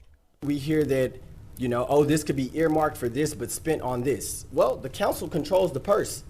So there is not going to be anybody from my administration, including me, that's going to go out and pull $1 million and put it here and pull $1 million and put it here. That doesn't happen. That's conspiratorial. It's not going to happen that way. Again, you'll be voting on this November 16th. Now, one item included is a new police station. Some have talked about using the Centerpoint building on Milam for that purpose. The building is now on the market. Liz Swain with the Downtown Development Authority, though, says it does bring up lots of big questions that must be answered first. The reason that they have a situation now where they need to leave their current police station is because it hasn't been maintained. The roof is leaking. There is mold, apparently. There are bad areas of the building. Why is that? It's because of lack of maintenance. So what is going to change if they go to a much larger building? That building on Milam is on sale for $2 million. It's more than 200,000 square feet. Many say that's way too big for a police station. Senator Greg Tarver files another lawsuit challenging whether or not an opponent actually qualifies to run. This time, Tarver is alleging that Shantae Wells does not live in District 39, therefore cannot run for his seat. He's also challenged Barbara Norton. A hearing on that case is set for Friday morning. Both suits must be heard within 4 days of being filed. Court date delayed for man accused of shooting and killing a Shreveport mailman. Michael Gentry was due in court yesterday for a preliminary hearing. However, that hearing's been delayed until September 30th. The Bossier School Board now accepting applications to fill the District 5 seat. That seat was vacated due to the resignation of Mike Masura, who pled guilty to federal charges related to illegally selling steroids. Speaking of Masura, his co-defendant Brant Landry pleads guilty to his part in the illegal steroid ring. Landry, who many believe was the mastermind, pled guilty to 3 separate possession and distribution charges. School board to vote on student attendance zones. Matt Parker with that. The Bossier Parish School Board is working on crafting a plan to update their student attendance zone for next school year. The student zone was created following a desegregation case between Bossier Parish Schools and the U.S. Department of Justice. The new plan will maximize racial diversity, minimize use of temporary buildings, and reduce student transportation times. The board is expected to debut and vote on the plan at a meeting tomorrow before submitting it to the court for final approval. From 101.7 FM and 710 KEEL, I'm Matt Parker. All Louisiana public schools now must show the words "In God We Trust" beginning this school year. Under the new law, administrators are required to display the phrase in public schools, but they're given discretion on how to do so. West Monroe High School principal Shelby Ainsworth explains displaying the national motto doesn't push a particular ideology. It's nothing hidden. It's nothing swept under the rug, but it's nothing forced upon anyone. Governor John Bell Edwards signed a bill into law back in May of 2018 requiring public schools to begin phasing in signs bearing the phrase starting with this school year. The Catholic Church, the Boy Scouts, and public school districts and hospitals are among the targets of hundreds, perhaps thousands of lawsuits that began to be filed Wednesday as New York temporarily opens a window for civil molestation suits that had been barred by the previous statute of limitations. Moving Halloween to the last Saturday in October permanently is one idea lots of folks are talking about. One group says the idea is to hold more of the festivities on the weekend, which they claim would help kids with a day to recover after a candy binge. I'm Erin McCarty on 101.7 FM and 710 KEEL.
1017 FM, 710 Keel, Robert J. Wright and Erin McCarty. Jack Spring Electric Shockbuster button should have been used earlier this week, but Matt and I both asleep at the wheel. Sorry. And you got away with a couple of little iffy, shaky words. Governor's Chief of Staff Mark Cooper joining us in just a couple of minutes. It's up now, right? Yeah, it is. KEELnews.com. Yeah. KEELnews.com is the website. Let me read the headline. Oh, boy. And then you can explain. Hard-hitting here. We're hard-hitting journalism. We don't mess around. Headline. The photos are awesome, by the way. I know. These photos are absolute. And basically, not only did you get a pre-shaven Mayor Perkins and a post-shaved Mayor Perkins, but you got them both basically one from Monday, one from Tuesday City Council meetings, work session meeting, in about the same pose. Headline: Should Mayor Adrian Perkins grow his beard back? Yeah, we're digging deep here. Do you have the text in front of you? I Can do, you read a yeah. little bit? Go ahead. What is it? Shreveport Mayor Adrian Perkins has taken a lot of heat since he took over City Hall at the end of December. He stepped in a pile of bleep whoa. over the insurance deal. He's been criticized about the increased garbage fee, and he's been on the hot seat about crime. But he's a busy man. He's out and about a lot of events in the city. He also travels a lot to promote our city, but he also has a pretty good sense of humor. Between the Monday City Council work session and the Tuesday meeting, he completely shaved his face. He told the council and the audience watching, "Don't adjust your TV. I finally found my razor." Well, let's have a little fun with the mayor today. What do you think? Should the mayor grow his beard back or stay clean shaven? Man. See, I voted already. Yeah, I voted. Keel News- 67% want his beard back now. I think he should stay clean. It's shaven. early on. It's August. It's 100 degrees. Yeah. Beards can be a little hot. You should know that. 1017 FM, 710 Whoa! Keel. Traffic time. Here's Ruben. Still keeping a close eye on that car fire on 3132 eastbound near West 70th Street, slowing down traffic right now. And we have some backed up traffic on Benton Road just north of I-220 in Bossier City. If you have anything to report to us, please give us a call at the Planet Fitness Traffic Hotline. That's 687-ROAD. We have a stationary front along the Arkansas-Louisiana border. Some scattered showers and thunderstorms popping up across the Arklatex this morning. We do have a heat advisory up this afternoon for heat and to see values up around 105.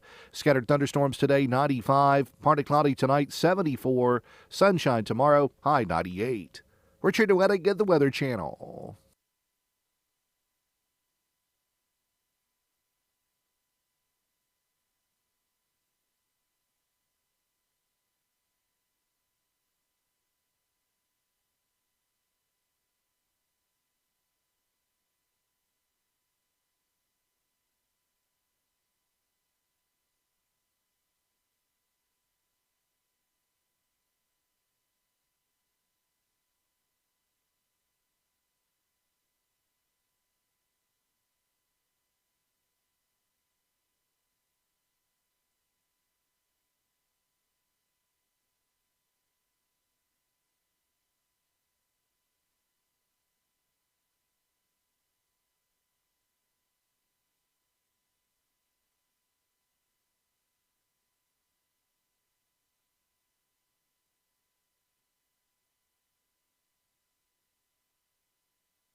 One 1017 FM, 710 Keel, Robert and Erin, Shreveport Security Systems text line 318-392-1884. Chief of Staff for the Governor of Louisiana, that Governor John Bell Edwards, Mr. Mark Cooper is here. Hey, Mr. Mark, welcome back to Keel. How you doing? Hey, good morning. How are y'all doing? As I recall, you're a Parkway guy too, right? I am. Okay, I Panther Proud. I thought that was, well, now it's on Grove Proud. It's very confusing. Basically, it's just they keep moving buildings. a lot of cool stuff, especially for veterans who want to start businesses, I guess, happening today at CenturyLink Center. Give us an update if you would be so kind, sir. Yes, sir, if I could. But one thing, can you allow me a minute at the very end? Because I kind of have a teaser for Matt that I want to talk about a cool thing. This is something that's not even been talked about yet that I want to talk to Matt about at the very end, something I think he's very interested in. So just at the very end, ask me a question. Absolutely, sure. You bet. So I think he'll be interested about it. Yes, sir. So the governor's going to be speaking at the forum, the legislative forum, but he's going to be talking about a number of initiatives. But yesterday, we announced the Louisiana Veterans First initiative, and it's actually it's a great program. It's a bipartisan program, and we hear a lot of negative things going on in Baton Rouge, but this is actually a positive thing, and it's a great story because it shows where. Actually, the governor and I were having a conversation one afternoon talking about veterans. He's a veteran, and we were talking about how can we support veterans in other ways.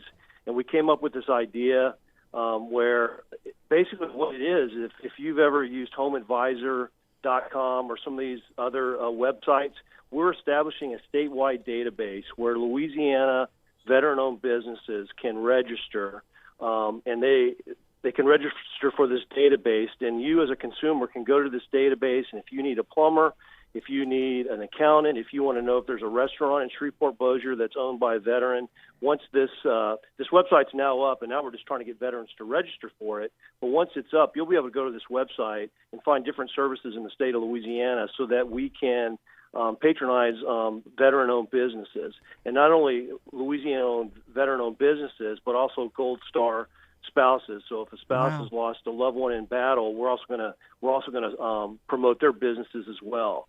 So this is a great initiative. It's actually one of the first in the country, and if not the only one in the country. And we're really excited about it, and that's what we announced yesterday. Cool. If you don't mind, if you could be a little more specific about some of those services. I know you kind of alluded to a couple, but Right. What are some of those others? Well, you just have to be a veteran-owned business in Louisiana, and that's 51% owned by a veteran. It could be anything. It could be anything from, like I said, from a plumber to an accountant. You could be somebody that provides security services. It just depends. And right now we have about 250 that have already registered, even though we just put the website up yesterday.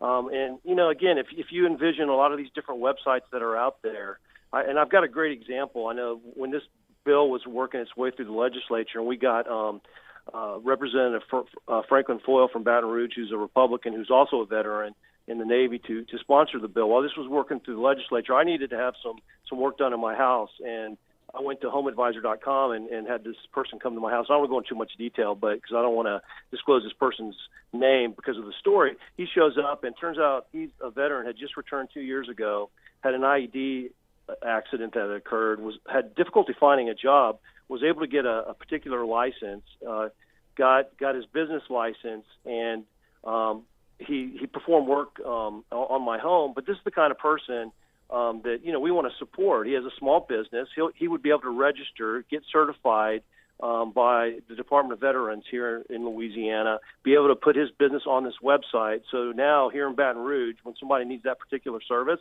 his name will pop up, and they'll be able to contact him to come do services for him. So it could run the gamut. So any kind of Louisiana-owned, veteran-owned business, if you're certified, would be able to be on this website.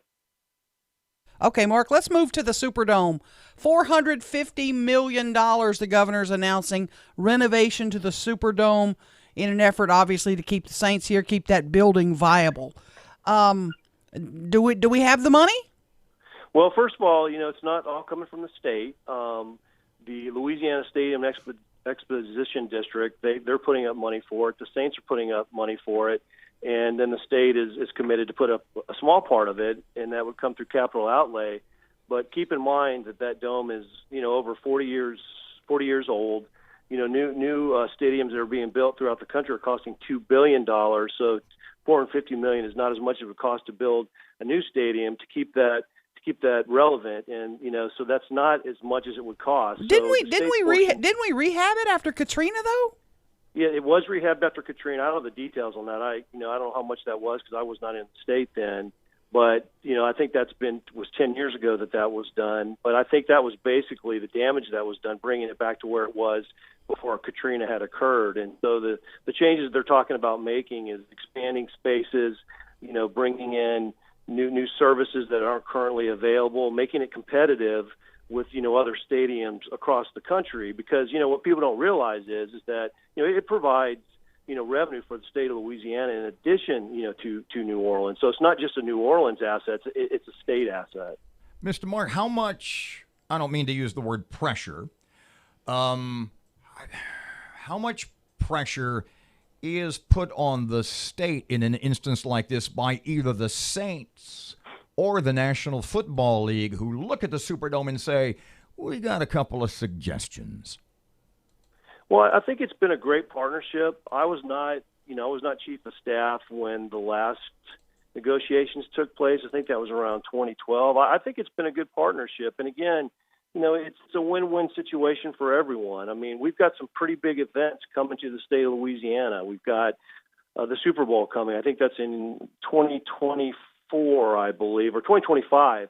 By having that asset here and making these improvements, we can get even bigger events to occur here in the state of Louisiana. So it's a win-win for everyone. And I grew up in North Louisiana, and when I was growing up in the 70s, it was about Dallas Cowboys, and I think it still is to a certain extent.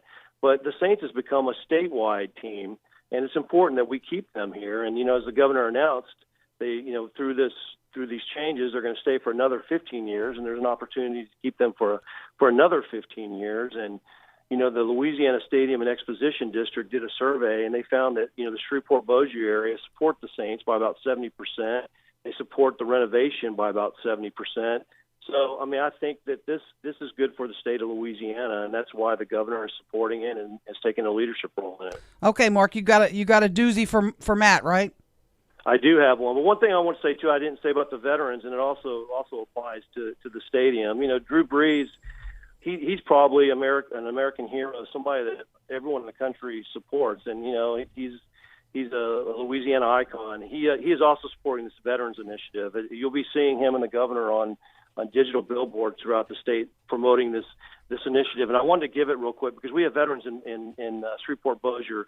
LAVeteransFirst.org. If veterans there in Shreveport-Bossier want to find out how they can sign up their veteran-owned business, and then people there in Shreveport-Bossier want to find out what businesses are on that site. Again, it's LAVeteransFirst.org. Okay, so get into Matt. I think Matt will be interested in this, and I want to get his involvement in this initiative. One of the things that, first of all, we lost an icon this week. Everyone knows, that Ted knows about Ted Jones. Had passed away this week. He was 85 years old. Goes all the way back to all the way back to Earl Long, and has known about Louisiana politics. He's an NSU alumni. He's been around for a long time. He passed away this week, but he was also very knowledgeable and had played with Earl Long and his band and knew about the hayride. And talking with the governor and the first lady, the governor recently, I know with the Grammy Award that the hayride was nominated for, the governor was up there during the ceremony. I know that Matt's a big supporter of the hayride and knows a lot of history. The governor and the first lady, they've been talking, and actually Ted was talking with Northwestern and Dr. Maggio about putting together some kind of stage production, or some kind of summer stock on the hayride, and something potentially could be produced there in Shreveport. So we're in the beginning stages of talking about that. Dr. Maggio is outstanding, as you know. He's the president there at NSU. They've got some great talent.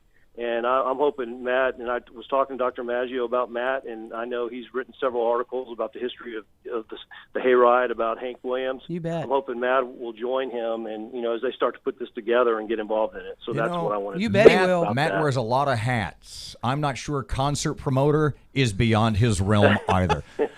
Mark, thank you so much. You're welcome. We appreciate it. Tell the governor we said hello. We're waiting for him to come in studio with us. Yeah, I know he's supposed to be there a while back, but we had a hurricane that came through, and hopefully we won't have any more of those the rest of this hurricane season. Thank you, Mark. You're welcome. 101.7 FM, 710 KEEL. Here's Ruben. We have reports of 2 accidents backing up traffic in both directions on I-20 east and westbound between I-220 and Industrial Drive. And we have some backed up traffic on 3132 eastbound near West 70th Street due to a car fire. If you have anything to report to us, give us a call at the Planet Fitness Traffic Hotline, 687-ROAD. We have a stationary front along the Arkansas-Louisiana border. Some scattered showers and thunderstorms popping up across the Arklatex this morning. We do have a heat advisory up this afternoon for heat indice values up around 105. Scattered thunderstorms today, 95. Partly cloudy tonight, 74. Sunshine tomorrow, high 98. Richard Duettig at the Weather Channel.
.107 FM 710 Keel, Robert and Erin. We've got about a minute or so. Police chief scores. I'm told you're letting the cat out of the bag, but I'm told the scores are almost ready. We can not talk about it if you want. No, we can do it. And so I've asked the Civil Service Board in Baton Rouge for the scores, and they have replied to me just now. The Office of State Examiner does not release the scores. Hang on just a second. You had heard that they might should be ready yesterday or today. Available like today. Yeah. Okay. The Office of State Examiner does not release the scores. The scores will be sent to the Shreveport Civil Service Board to be certified and released. Regards, Misty McAfee. But do we know if they've been sent to be released? She didn't answer that question, but I was told they were. I was told that they were sent yesterday. I will get with the Shreveport Civil Service Board and find out. I've also emailed the mayor and his peeps, and we will. They have to release them as soon as they release them. They have to kind of shoot them out to everybody. It's not like we're going to give them to you, then we're going to give them to you. So everybody will now be asking for them since we just brought it up. 1017 FM 710 Keel. Here's Sean Hannity. The truth and nothing but. This is the Sean Hannity Morning Minute. Donald Trump will wipe the floor with creepy, crazy Uncle Joe. It's not even going to be a contest. If I'm Trump today, I'm begging for Biden. And frankly, any of them, they're all weak candidates. They're all radical. They all want socialism. They all are going to take the most extreme positions. The difference is, in the past, most Democratic socialists would hide who they really are. I mean, let's be honest. Barack Obama gave a great speech, a lot of platitudes and a lot of bumper stickers and a lot of slogans, and he delivered it with passion and an energy, and he had an ability to connect with people, but in his heart of hearts, we're out there vetting him. Nobody wanted to pay attention because they were too locked into the fantasy that Barack Obama would be a great leader. Keeping you on the straight path. Later today, it's the Sean Hannity Show. Hey, if you're one of 34 million Americans that smokes, you know what a hassle it can be. For me, I'm out playing golf and I come back smelling like cigars. It's the smell on your hands and your breath, your clothes. But now, thanks to Juul, You don't have to worry about it anymore. Juul is a vaporizer. It does contain nicotine for a satisfying transition. Now, when I found Juul, it was a complete game changer in my life. I don't smoke any cigars any longer, and Juul was designed by smokers for smokers to be an alternative to whatever it is you're smoking. So if you're one of 34 million adults who do smoke cigars, cigarettes, pipe, whatever, well, there is an alternative to all of them. Now, to discover the smoking alternative, that's like nothing you've ever tried. Just visit JUUL.com/Switch America. That's JUUL.com/Switch America. Now, warning, this product does contain nicotine, and nicotine is addictive. Still keeping an eye on some backed up traffic on 3132 eastbound near West 70th Street due to a car fire. And we have 2 accidents going both directions on I-20 east and westbound between I-220 and Industrial Drive in Bossier City. If you have anything to report to us, give us a call at the Planet Fitness Traffic Hotline, 687-ROAD. 1017 FM, 710 KEEL, where the channel forecast kind of cloudy. Man, we had some lightning, a little rain already this morning. Kind of cloudy, a chance of rain today. Highs really humid of about 90, maybe low 90s. Right now, 81 degrees at KEEL. Breaking news and trending talk. This is 1017 FM and 710 KEEL. KEEL, Shreveport.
Good morning, just past 8 o'clock. Robert and Erin, 1017 FM and 710 KEEL, and Miss Erin local news down yonder. More cliches on the way is up next. $186 million bond proposal now in your hands. We'll talk about that. An idea to use the Center Point building downtown as a police headquarters. More opinions on that. And Greg Tarver files another lawsuit. Yeah. He's just trying to pick them off legally one by one. Got an interesting text about that. Political analyst Scott Hughes in just a couple of seconds talking about a variety of issues, including the bond issue. And we'll see, speaking of the $186 million bond proposal, earlier this week, Erin says, I'm again it in the interest of unity. Will she come out for it today? Don't tell me. Tell me later. Fletcher and sports, traffic, and weather. It's here this hour coming up on KEEL.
KEEL Morning Report, now on 101.7 FM and 710 KEEL. Bond issue is passed to the voters. Matt Parker with the latest. The $186 million bond proposal will now be in the hands of Shreveport voters. The City Council voted 4-3 to put the bond issue on the November 16th ballot.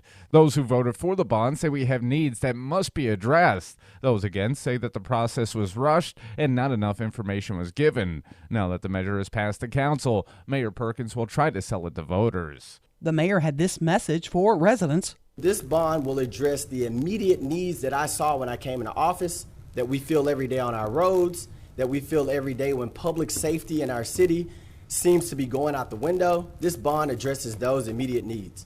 And I pray to God that the people of Shreveport see that and they support it.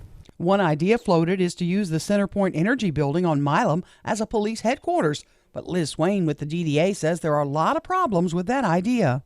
On a 249,000 square foot building, it's going to be outrageous. Just paying your air conditioning and heating bill every month on a building that size, and then paying for ongoing maintenance, which has continually been a problem for the city. The building is for sale for $2 million. The Bossier School Board working on crafting a plan to update their student attendance zones for next year. The zone was created following a desegregation case between Bossier schools and the Department of Justice. Senator Greg Tarver files another lawsuit challenging whether or not an opponent actually qualifies to run. This time, Tarver is alleging that Shantae Wells does not live in District 39, therefore cannot run for his seat. He's also challenged Barbara Norton. A hearing on that case is set for Friday morning. Both suits must be heard within 4 days of being filed. Court date delayed for man accused of shooting and killing a Shreveport mailman. Michael Gentry was due in court yesterday for a preliminary hearing. However, that hearing's been delayed until September 30th. The Bossier School Board now accepting applications to fill the District 5 seat. That seat was vacated due to the resignation of Mike Masura, who pled guilty to federal charges related to illegally selling steroids. Speaking of Masura, his co-defendant Brant Landry pleads guilty to his part in the illegal steroid ring. Landry, who many believe was the mastermind, pled guilty to 3 separate possession and distribution charges. Relief from the heat. We have a very mild drop in temps expected today, offering some modest relief. State climatologist Barry Kime says a cold front is coming and will bring with it cloud cover and an increased chance of rain. Started this morning, and it's going to basically push its way into the central part of the state later this evening and into tonight. It's going to bring clouds and enhanced chances for rain across the state. Kime says hotter weather should present itself again as we wrap up the week. It's been a week since medical marijuana became available to patients in Louisiana, and grower GB Sciences says about 10,000 vials of the treatment have been sent out to select pharmacies. GB President John Davis says all 9 of the medical marijuana pharmacies have gotten product, and the pharmacies are reporting few hiccups and steady demand. It's going very well. I think that's due in part to a lot of outreach by the pharmacies. We're really increasing the awareness in the healthcare community. Now, we don't know exactly how many people have participated in the program so far due to doctor-patient confidentiality, but Davis says they estimate it's between 5,000 and 10,000 residents. Hong Kong police have arrested 5 people over violence involving pro-democracy protesters at the city's international airport. And a woman in Texas has been crashing weddings and making off with gifts left for the happy couple. She's seen on video spending some of the gift cards given at the event. I'm Erin McCarty on 101.7 FM and 710 KEEL.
.107 FM, 710 KEEL. Traffic time. Here's Ruben. We have reports of 2 accidents backing up traffic in both directions on I-20 east and westbound between I-220 and Industrial Drive. And we have some backed up traffic on 3132 eastbound near West 70th Street due to a car fire. If you have anything to report to us, give us a call at the Planet Fitness Traffic Hotline, 687-ROAD.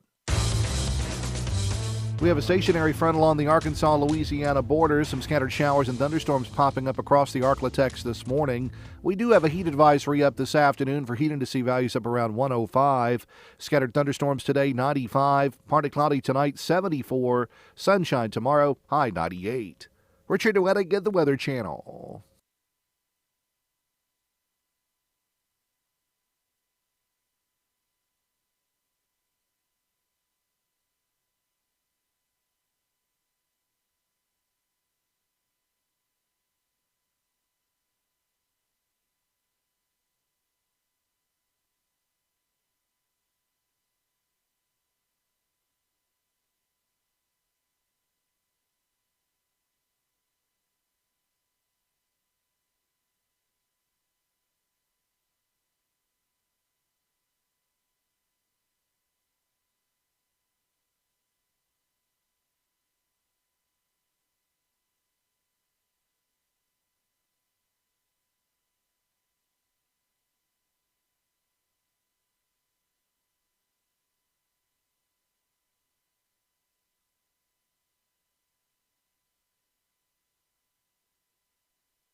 .107 FM, 710 KEEL. Robert J. Wright and Erin McCarty.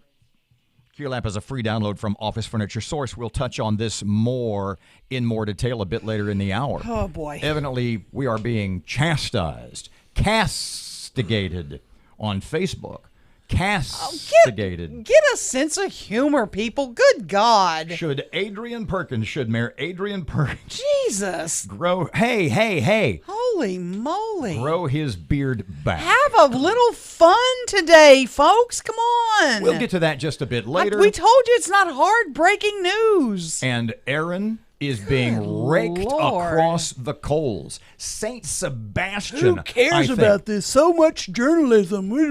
Oh, suck it. Speaking of journalism, political analyst Scott Hughes is here for a little bit. Oh boy, Scott, I gotta go right in. No. Let's start here. I want to start with the bond. I want to know what he. No. You got something better? I want to start with the Senate race. I got a text today saying Greg Tarver was in trouble. That's why all these lawsuits. You believe that?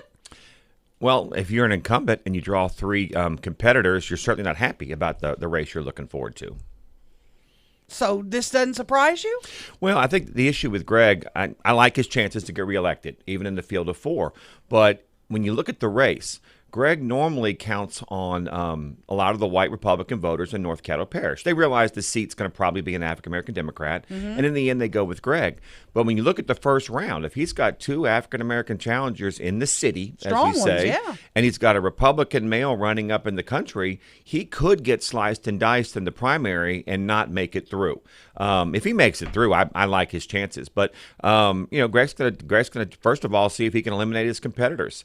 The last time this was tried that I remember was Dr. Raymond Hicks filed against Roy Burrell a couple years ago. Would have been 4 or 8 years based on the date. And there was Roy Burrell challenged President Hicks's residency and won. And that Burrell went on to run unopposed. And I think Greg's looking at the first step. If I can get rid of a challenger now, why wouldn't I? Well, let me bring folks up to date. He filed suit against Barbara Norton, challenger number one, saying that she doesn't live in the district. There may, in fact, be something to that. That ruling is expected, and it would kick her out of the race. I understand that's Friday morning. It's expected before the week's over. Now, there's another suit also. Bring us up to date there. Yeah, he filed suit against Shantae Wells, who's a new, very popular face in the political world, saying he doesn't live in the district. Yeah, Shantae Wells is a young attorney, as you mentioned, very popular, sort of up and coming. In the end, this will be interesting. It probably works well for Greg either way. He gets to go to court and has a free shot, not counting his legal costs, but a free shot to eliminate one or two of his major competitors. Even if he loses in the court, it probably still helps him in the political race because he gets to point out these people may or may not live in the district. Even if the court legally says they are domiciled, the key is going to be domicile versus residence. It has a political fallout of these people maybe playing games with their residences. Let me ask you this, because we asked Senator Tarver this yesterday. He doesn't live in the city of Shreveport, but he votes in the mayor's race because he has property on Pier Avenue. Legally, I guess he can do that, but it seems to be like, it's a little shady to me, too. Well, and the address he used for filing for the Senate race was the Pier Avenue address, which has been his traditional address. I think he gave his defense yesterday. I did hear your show yesterday. I was traveling. He is domiciled in the Senate district, always has been, lived in the Senate district his whole life. The mayor's race is a different issue, and I'm not a lawyer. I can't explain how it works backwards the other way. Right. But Greg has done it openly. He's been challenged on it before by you and by others, and so apparently he is legal to do that. He's chosen to vote at one of his residences, but he has domicile across the lake, which is also in Senate 39. Right. That same issue will be here. It's not always where you vote. It's where you're domiciled, and you have to legally establish a domicile. Okay. Jeff Sato wrote an article earlier this week, I think it was at thehayride.com, said that all these sort of outliers getting into the governor's race could, in fact, have a negative effect on John Bell's chances. What do you think about that? What is the status of that right now? I read Dr. Sato's piece. He always is very interesting, very good. He's very, very learned man. I think he makes some very good points. There are a couple of folks, there are 9 candidates by my count that actually filed for governor, not just the 3 that we all know, the 3 major ones. There are 6 other minor candidates. And so I don't disagree with Dr. Sato's piece. I think there are a couple that could hurt him. There is a Vinny Mendoza who's running as a Hispanic male. That's what he is. There's one, and I don't remember the name. And then there's Gary Landrew, Uh-huh. who's running as an independent. He is of the Landrew family. I think the key, though, and what I would point out in counter to Dr. Sato's piece, he is correct. John Bell may lose some votes to the independent or Democratic names on the ballot, but by my count, there's also 3 other Republicans on the ballot. And so the same thing that would happen perhaps to John Bell, losing a little bleed-out vote to some random Democrats on the ballot, there's 3 other Republicans on the ballot as well, besides the 2 major opponents. So in the end, it's probably a wash. I don't remember the candidate's name. I know he was a South Louisiana guy who the point that Dr. Jeff made was pretty far left of John Bell. And the concern was that could siphon off a lot of more dare I say, radically left Democrats. Do you think that's really a concern? I'm not really concerned for John Bell on that issue. I think John Bell's got larger issues with Abram and with Risponi and the ad war. The problem with minor candidates is I don't care how far right or left they are. If they don't have the means to put their message out, no one's going to know that, besides a few very learned and observing people. So in the end, I think 6 of these candidates don't really matter in the governor's race. Collectively, they may get 5 or 6%. We're looking at a 3-person race. We're looking at the fact of, can John Bell get over 51% on this first round? That's the key thing to watch. Do you think he can? And bring us up to date on your thoughts on the Republican side, Risponi and Abraham. Well, for Shreveport listeners, I think we're looking at a race very akin to the mayor's race last fall. I think you have a front runner, John Bell Edwards. Can he get to 51%? Today, I say yes. I think if the election were held today, I think he gets 51% and he wins the governorship again. But the election's not today. The election is going to be about $10 million from now on an ad buy on radio and TV. And so the question is going to be, what does Abraham and Risponi do? I think Abraham, who's the least funded of the 3, ironically, he's the better known Republican, but he's a congressman, but he's the least funded, and he waited late. He let Risponi get out. He let Risponi establish himself, and Risponi's got, the last I saw, at least 3-to-1 funds on Abraham. So what happens? Do the Republicans fight each other? Remember, one of them has to make the runoff. We're talking about Edwards maybe winning outright. That's his best chance. But at minimum, one of those guys has to come in second. And so Abraham has to be careful. He can't just attack John Bell. He has to ensure he gets up to second place. Can we talk about the bond issue when we come back? Sure. It's going to be fun. Oh. I've been out of town 2 days. I hear a lot has happened. Yeah, Scott Hughes, a political analyst, is in studio. He'll stick around. We'll tie him to the chair. 101.7 FM, 710 KEEL traffic update now. Here's Ruben. We have reports of 2 accidents backing up traffic in both directions on I-20 east and westbound between I-220 and Industrial Drive. And we have some backed up traffic on 3132 eastbound near West 70th Street due to a car fire. If you have anything to report to us, give us a call at the Planet Fitness Traffic Hotline, 687-ROAD. We have a stationary front along the Arkansas-Louisiana border. Some scattered showers and thunderstorms popping up across the Arklatex this morning. We do have a heat advisory up this afternoon for heat and to see values up around 105. Scattered thunderstorms today, 95. Partly cloudy tonight, 74. Sunshine tomorrow, high 98. Richard Duettig at the Weather Channel.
FM 710 KEEL Sports. Here's Fletch. Good morning from the sports desk of 1130 The Tiger. This is Tim Fletcher. Shreveport's Philip Barbary Jr. shot a 3-under par 67 on Tuesday.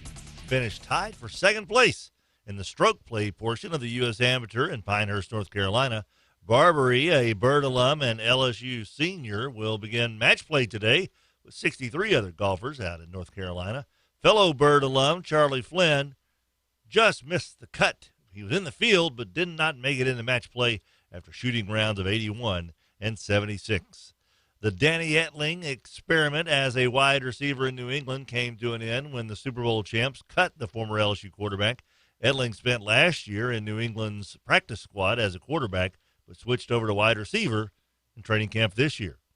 The Houston Astros split a double dip with the White Sox on Tuesday, winning Game 1 6-2.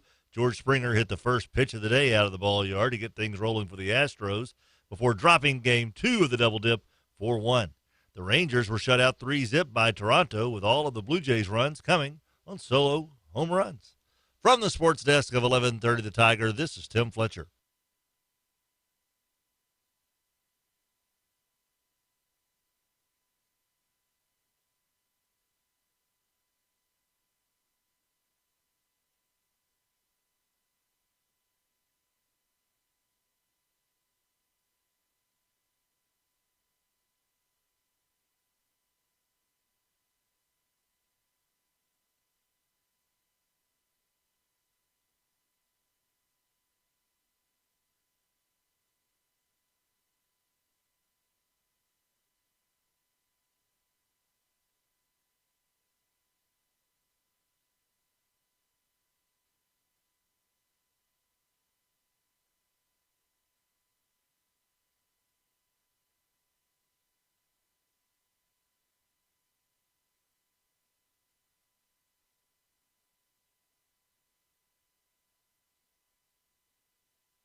1017 FM, 710 Keel, Robert J. Wright and Erin McCarty, Shreveport Security Systems text line 318-392-1884.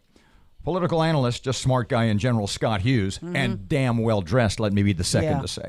Scott Hughes in studio for a little bit longer. Okay, $186 million bond issue goes to the voters, 4-3 vote yesterday by the Shreveport City Council. Where you want to start with that one? What are your initial thoughts about the city taking on pretty hefty amount of debt? Well, it's a lot of debt. It's I think about 10 or 11 million more than the last time we did this. Cedric Glover's administration had the previous highest debt. We can take the debt on. We were paying the tax now. That's one school of thought, that that whole this doesn't cost you anymore. I haven't seen the numbers. I've been out of town for a couple days. I haven't heard the numbers since they did last night's deal. In theory, this could let some of the taxes roll off. So in terms of can we handle it, we're handling it now. I think the largest question is, A, do we need it? B, has it been vetted properly? And where we are today, is it something the voters will vote for? We've had all this fight at the city council. We've yet to really, analyze will the voters support this. What is your pulse on that? What do you think the voters are thinking about this right now? Well, a lot of the people that speak up, me, your show, different places, they tend to be anti-tax. But if you look at the history of Shreveport, I can't remember more than once or twice we've ever voted a tax down, especially a tax that's going to come at us in three segments, as I appreciate it. One's going to be for drainage and streets. One's going to be for public safety. And the third area is going to be, I think, parks and recreation, which is really buildings, things we have to fix. My gut is right now, cold, it likely passes. The Shreveport voters have shown a penance to approve taxes if they get to the people. I don't know that we'll have a huge negative campaign. 4 of the council persons voted for it. You had James Fleury on. I think James's district needs improvement. I think that's why he voted for this. And I think one thing got missed in this whole thing, we got caught up in vetting it this or that. The coalition of the existing council persons passed this. Because I count James Green as an existing council person. Yeah. It's not his first, he's been there before. Not his first run through. But if you look at Bradford, you look at Fleury, you look at Bowman, they're all term limited out. And so they were like, we need to get something going. This is my last chance. And so you're seeing the existing council saying these are the needs. They've been there already 5 years. The 3 new council persons, I think, were hesitant to move forward. But at the end of the day, this will go to the people in November. I think it has a decent chance to pass. But the details of it, people are still questioning. Do we actually know which roads are going to be fixed? I mean, do you have that question today? I don't. I mean, you asked the question, do I think it'll pass? And so, yes, I think it'll pass. I think the average Shreveport voter is not going to ask that question. There are going to be some that ask that question. A lot of them listen to your radio station. But you're looking at a market population of over 200,000 people. You're looking at an election in November. You're looking at the ability to turn out a voter populace that can be told this is what Shreveport needs. And what they're going to be told is those streets are going to be divided in 7 districts. I'll ask this question. Are there streets in your district that need improvement? There was one in my district that we passed in 2011 that they still haven't gotten to. So I'd love them to get to that. Yeah, you'll hear about Knight Street. People complain about that. There's streets all over town. But at the end of the day, I think people are going to look at Shreveport and say we need to fix some things. Now, I think it can be beat. I think to get it passed, the mayor's going to have to take a lead. I think you're going to need strong support from at least 4 of those council persons. And of course, you're looking at a ballot. Depends what's left. The governor's race may be on that ballot. There may be nothing on that ballot if John Bell wins outright. The point was made to me a couple of weeks ago by a former Shreveport city councilman. And he said he was looking at this bond issue. He said, from a political point of view, he said, if a Shreveport mayor wants to pass a bond issue, it's got to be in the first year because of the time it takes to implement the issue, to get the work started, and to see the results. He said if it's not done in the first year, then you don't see results by re-election time. Is there something to that? Oh, I think there's a lot to that. If you don't get the ball rolling on a multi-year project, you don't reap the political fruits of that. Excuse me for jumping in, and then I want you to finish for sure. And the point being that Erin has made, well, hell, a whole lot of folks have made the point, what's the hurry? What's the hurry? What's the hurry? The last time we had a citizens panel, they took 11 or 12 months or whatever it happened to be. Why did we do this in 90 days or whatever? there is a political aspect to expediting the process. Oh, it's a hugely political aspect. I mean, the whole thing of a bond election is politics. You've got to go to the box, and you've got to get 51% of the people. And so how do you do that? You put together something you think will be spread across town. You put together something that clearly got you the support of 4 council persons to get it on the ballot, and you hope in a day in November that you can pass that. I think one of the questions that you can ask, and it was asked a little bit, is does the city have the capacity to manage? I think you raised earlier, Erin, that there are streets from the 11 bond issue that haven't been finished yet. Mm-hmm. One of the big questions of a lot of the local municipal boards here is, do we have the capacity to manage that much construction? That seems to me to be the problem, having watched this for years. Other cities can pass large bond issues, and they complete the whole thing in 3 or 4 years. Right. We seem to take 15 years to complete 6 projects, whatever it is in our bond issue. It's silly. And you look at the water and sewage, we've struggled with the consent decree to keep Okay. and maintain and get projects done. That's my concern. Can the city handle $186 million of construction? Is it needed? We probably need that and 3 times more in Shreveport right now. Okay, Scott, help me. It's just you and me now talking. Just nobody's listening. Oh, brother. All right? This, to me, is a tax increase. I know the mayor says, I'm going to preach, I'm going to be on the stump. This does not increase your taxes. This does not increase your... Help me understand how it's not an increase. When I've budgeted for my car note to go away at the end of December, in my household budget, I'm going to have no more car note in the end of December. And now you're going to tell me, oh, you're going to keep paying that car note because we need stuff. How is it not an increase? Well, it's semantics. I think legally it's a tax increase, and I think that. Wait. Say that one more time. I think legally it's a tax increase. Thank you. The current millage will roll off the books.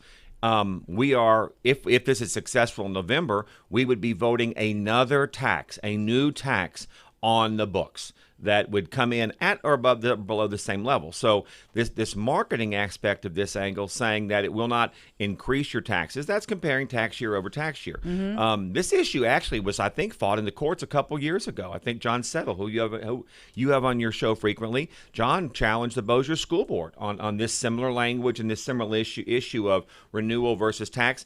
Unfortunately, on that case, I think, for clarity of the issue, the court said no, that the district did not violate the law and how they promoted it. And so the public, I think, understands that the taxes would go off, they'd come on. I think the verbiage is very tricky that is used by municipal bodies to say your taxes will not change, Mhm. meaning that you're going to stay the same. You've used the analogy of buying a new car. I think Right. one of you used that analogy before. Ta-da. Yeah. And yes, your old car pays off. You're effectively taking the car note you had budgeted and you're Put buying it in my another car. vacation fund, whatever. And most cities look at that and they like that approach from the city side because, like many people on their personal side, if you take the money you were paying for the car Mhm. and you start buying a house or buying something else with it, and when the car breaks down 3 years later, it's very hard to go find the money for the car again.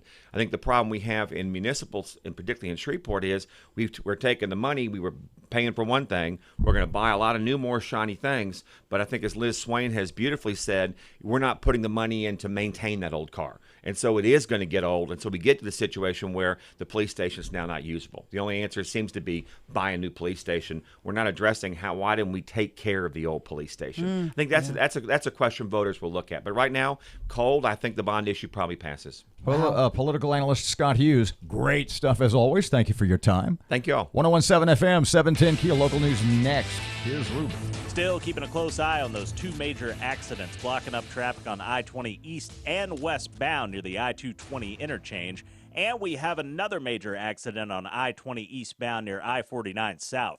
If you have anything to report to us, give us a call at the Planet Fitness Traffic Hotline, 687-ROAD.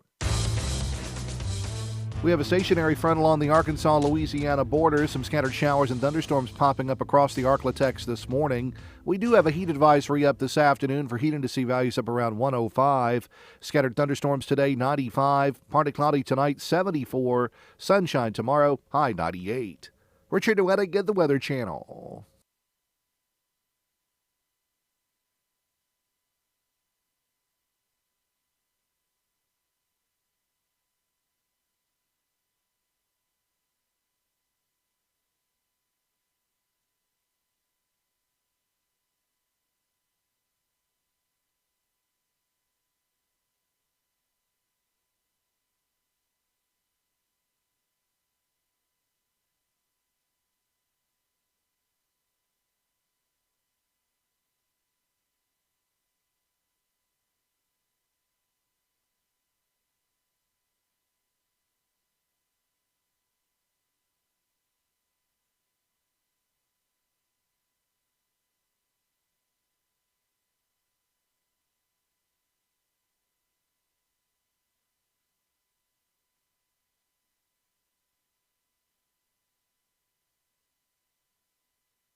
information. KEEL News now. The Shreveport Council passes the $186 million bond proposal, now moving it to the voters for the November ballot. The vote was 4-3 by the council. Mayor Adrian Perkins will now be on tour getting you to vote yes for the package. We hear that, this could be earmarked for this but spent on this. Well, the council controls the purse. So there is not going to be anybody from my administration, including me, that's going to go out and pull $1 million and put it here and pull $1 million and put it here. That doesn't happen. That's conspiratorial. It's not going to happen that way. Again, you'll be voting on this November 16th. Now, one item included is a new police station. Some have talked about using the Centerpoint building on Milam for that purpose. The building is now on the market. Liz Swain with the Downtown Development Authority, though, says it does bring up lots of big questions that must be answered first. The reason that they have a situation now where they need to leave their current police station is because it hasn't been maintained. The roof is leaking. There is mold, apparently. There are bad areas of the building. Why is that? It's because of lack of maintenance. So what is going to change if they go to a much larger building? That building on Milam is on sale for $2 million. It's more than 200,000 square feet. Many say that's way too big for a police station. Senator Greg Tarver files another lawsuit challenging whether or not an opponent actually qualifies to run. This time, Tarver is alleging that Shantae Wells does not live in District 39, therefore cannot run for his seat. He's also challenged Barbara Norton. A hearing on that case is set for Friday morning. Both suits must be heard within 4 days of being filed. Court date delayed for man accused of shooting and killing a Shreveport mailman. Michael Gentry was due in court yesterday for a preliminary hearing. However, that hearing's been delayed until September 30th. The Bossier School Board now accepting applications to fill the District 5 seat. That seat was vacated due to the resignation of Mike Masura, who pled guilty to federal charges related to illegally selling steroids. Speaking of Masura, his co-defendant Brant Landry pleads guilty to his part in the illegal steroid ring. Landry, who many believe was the mastermind, pled guilty to 3 separate possession and distribution charges. School board to vote on student attendance zones. Matt Parker with that.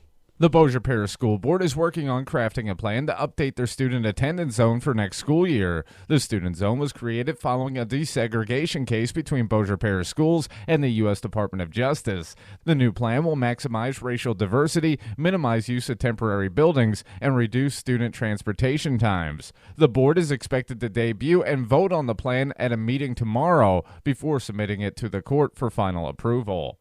From 101.7 FM and 710 KEEL, I'm Matt Parker. All Louisiana public schools now must show the words "In God We Trust" beginning this school year. Under the new law, administrators are required to display the phrase in public schools, but they're given discretion on how to do so. West Monroe High School principal Shelby Ainsworth explains displaying the national motto doesn't push a particular ideology. It's nothing hidden. It's nothing swept under the rug, but it's nothing forced upon anyone. Governor John Bell Edwards signed a bill into law back in May of 2018 requiring public schools to begin phasing in signs bearing the phrase starting with this school year. The Catholic Church, the Boy Scouts, and public school districts and hospitals are among the targets of hundreds, perhaps thousands of lawsuits that began to be filed Wednesday as New York temporarily opens a window for civil molestation suits that had been barred by the previous statute of limitations. Moving Halloween to the last Saturday in October permanently is one idea lots of folks are talking about. One group says the idea is to hold more of the festivities on the weekend, which they claim would help kids with a day to recover after a candy binge.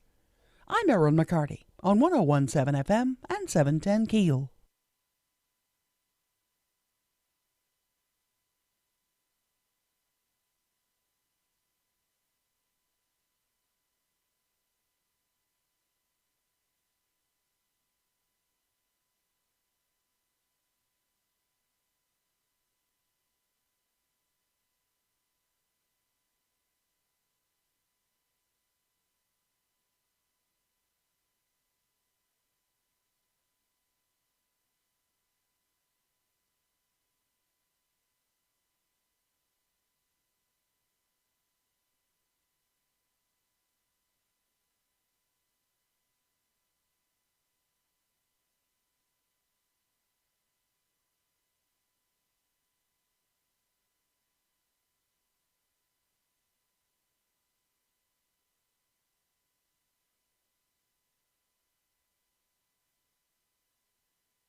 1017 FM, 710 Keel. Robert J. Wright and Erin McCarty. Shreveport Security Systems text line 318-392-1884. Look who we dragged in here. In studio for a little bit, Mr. Moon Griffon. Y'all went real low, huh? Who is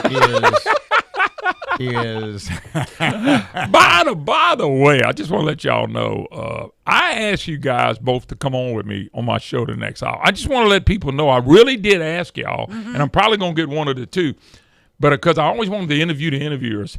Y'all get to interview people that don't come on my program. I love talking to you guys. I know you're talking so much politics right now. It's ridiculous. And what Scott Hughes was just sitting there, and he said if the governor's race were held today, he thinks John Bell could win it outright today. But let me tell you something. Today. But he said we got $10 million to go. Okay, well, first of all, I would not even argue with him on that today because the other two candidates are just getting to be known. Number two, the only person that's laid a glove on Bell Edwards is probably statewide has been me. There's nobody laying a glove on him in Baton Rouge. Nobody's laying a glove on him in New Orleans. That's all changing over the next few months. Are they throwing punches? And if they are not, why? And if they are, why are they not landing? Well, I think you got to remember, I've seen a lot of polls. I've never seen Bell Edwards higher than 43% on any poll. Even the polls they put out that were twisted, he got to 46 to 47. That's not 50%. So the other guys are not as well known. There's a black candidate in the race. He's going to pull some votes. You see the Landrew guy? He's going to pull some votes. Yeah. Was it Gary Landrew? Gary Landrew. I'm telling you the name because I know how people vote. 70% of the people like don't have a Gary. clue who they voting for. Yeah. Oh, Landrew's running again. Gary's back. Yeah. Be like is like that damn Eddie Murphy movie. And so the guy can say that because it makes sense. But remember, today is August the 14th. Mm-hmm. October 12th is election day, but you have a week before that because you have early voting. I wouldn't even argue with that comment, but the comment can be said today, but let's wait and see. Edwards hadn't been touched. Our economy is in the tank. In northern Louisiana, it's but tank. our unemployment rate is so low, Moon. People are working. We can't find workers. No, people are leaving and quit looking for work. CNBC yesterday or day before yesterday came out and said we had the fourth worst economy in the country. Wallet Hub says we have the worst. USA Today says we have the worst. And so those numbers and all that's going to play. Edwards knows this. If he doesn't win in the first round, he's probably toast. And I'll tell you something else. He can get as high as 46 and 47 and still be toast. You get 48, 49%, it's going to be tough because the other side may look at it and go, we really don't have a chance. Why am I going to vote? So back to my first question. Yeah. Risponi, Abraham. Yeah. If they're throwing punches at John Bell, why aren't they? First of all, they haven't thrown any punches at him yet. Why not then? And what punches, to use that analogy again, do they have to throw? Especially in this part of the state, or do they just ignore it because of our conservative? Oh, my God, what don't they have to throw? I first mentioned the biggest one is the economy. Our economy is tanked under him. We've had two negative growths. His first year and his second year were negative GDPs. His third year was at 1.1. Okay? Number two, and let me get on my soapbox. He didn't inherit a bad budget from Bobby Jindal. He voted for 6 of the 8 budgets. I got the numbers. I can be glad to show y'all. That is a lie. To tell people, now the media ran with that, as he inherited from Jindal. He was a Jindal floor leader. That is an outright lie. You're going to start seeing this show up. How did you inherit something? Look. He doesn't lie. He's a West Point guy. They don't lie. My aunt gave me. They don't lie, cheat, or steal. No, my aunt, when she died, left me $25,000. I'm proud to say I was so tickled to death she left money. That was an inheritance. Would you agree? Mm-hmm. Okay. My house note that I signed on to in my car note, would you think I had something to do with that? Or did I inherit it? That's you. Okay. If John Bel Edwards voted for 75% of Jindal's budget, how did you inherit a budget deficit? If you voted for it and your name's on it, and I can prove it. You didn't. But he's just one vote. Number two, $2 billion. Outright lie. The $2 billion budget deficit is a laughable lie. Where did he get that number from? Nobody wants to come up with it. I'll tell you where he got it from. Him and Jay Darden came up with the number. They came up with the number. Ask them where they got the number. Mark Cooper, who y'all talked to earlier, was at the same group that I'm speaking to today. I'm going to South Bossier lunch deal. Mm-hmm. He told him, we got a $2 billion budget deficit. The Revenue Estimating Conference gave me that number. Well, the Revenue Estimating Conference was Jim Richardson, John Hilario, Jay Darden, and Barra, Taylor Barra. He's Speaker of the House. Taylor Barra said that's was even ever discussed. That was never put on a piece of paper. They said that, and if you guys listen to me at all, I've been saying for 4 years they're going to use that when he runs again to say he took a budget deficit that big and turned it into a surplus when it was never that big. It was $1.2 billion. $800 million was a continuation budget. It is like what I want to spend. Right. But I can't spend it because I don't have the money. It was never funded. So he's saying $2 billion a lot. He's saying on your program, I play y'all stuff all the time. Remember the $600 million budget cut? And y'all go, Jay Darden didn't say that. Well, Jay Darden said it was a transfer. Edwards called it a cut. That's a lie. You can't say you cut. The budget's grown $7 billion under this guy. I was explaining that to my brother last night about going back to John Bell's, we're $600 million in the hole, and now we have a $300 million surplus. I was explaining to him what Alan Seabaugh has said to us repeatedly. When the governor was saying, we got a $600 million budget crisis, and Alan has said, that's the governor's wish list. We are bound by law in Louisiana to have a balanced budget. But it is true. Go read. It is what you do. Now, I'm telling you, the governor is more like Jindal than anybody. Tell me what he accomplished. More people have health care today, he would say. He's going to say more people have health care. That means we got more people hooked to the government way. And that means we better keep getting money from the federal government, or these people are going to be out of luck, and our budget's going to be shot to hell in the handbasket. Plus, with Medicare or Medicaid. Every year after a couple, more of that burden falls on the states. Well, not only that, but you've seen. But we've got a surplus, so we'll be okay, Moon. Matter of fact, let me give you something. Robert Travis Scott, y'all ought to call him. When the budget, not last year, not this year, but last year in 2017, when he did all the scaring of people about the budget, he said we have a budget deficit coming of $1 billion next year, which is going to be 2020, 2021, which will be next budget. Why is nobody talking about that? They're saying, we set up, we're good for 7 years. That's a lie. We're not good for 7 years.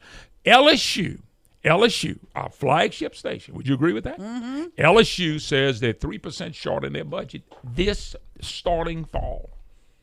Is that not scary, you know? How you already short when Governor Edwards is running on TV? We funded higher ed. LSU's 3% short. How are they 3% short? Our three local representatives, the ones I respectfully call that Trinity of No: Raymond Cruz, Alan Seabaugh, Dodie Horton, who were no on all the new taxes, etc. By the way, I love them. Go ahead. Kind of heroes of mine. I like hell though myself, but no, we take no. The point being that when they talk to us about that $300 million budget surplus that the governor trumpets as a major achievement, especially Mr. Allen, what they all three say, though, is, which proves you had all the money all along that you needed. Why don't you give some of that back? Well, let me just tell y'all this.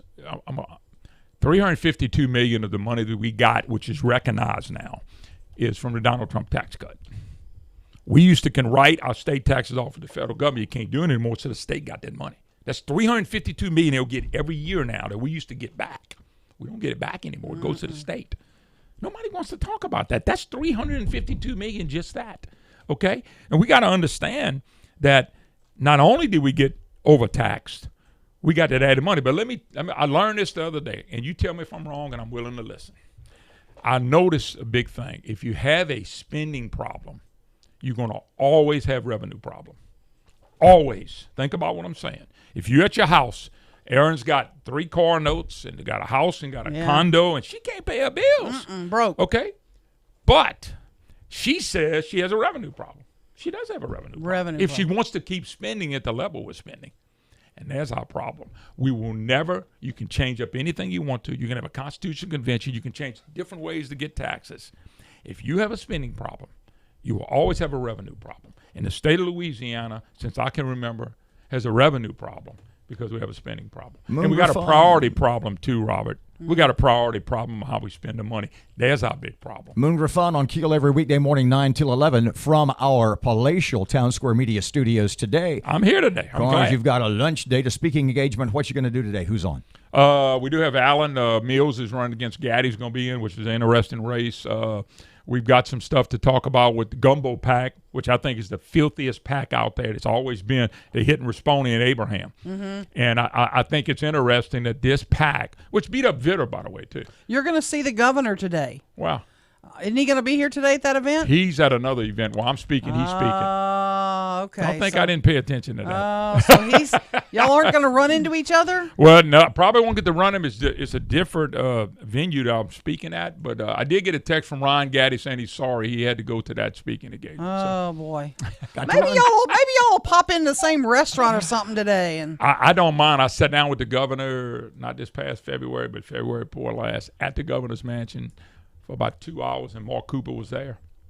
And it was an interesting conversation. Tell you what, I'll take you both to Papa and Company. Ha ha! 1017 FM, 710 KEEL. Moon here in less than 15 minutes right now. Traffic time, here's Ruben. Still keeping a close eye on those two major accidents on I-20 east and westbound near the I-220 interchange in Bossier City.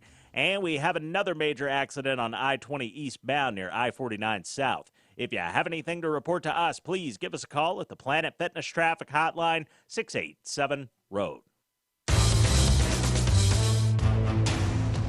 We have a stationary front along the Arkansas-Louisiana border. Some scattered showers and thunderstorms popping up across the Arklatex this morning. We do have a heat advisory up this afternoon for heat indice values up around 105.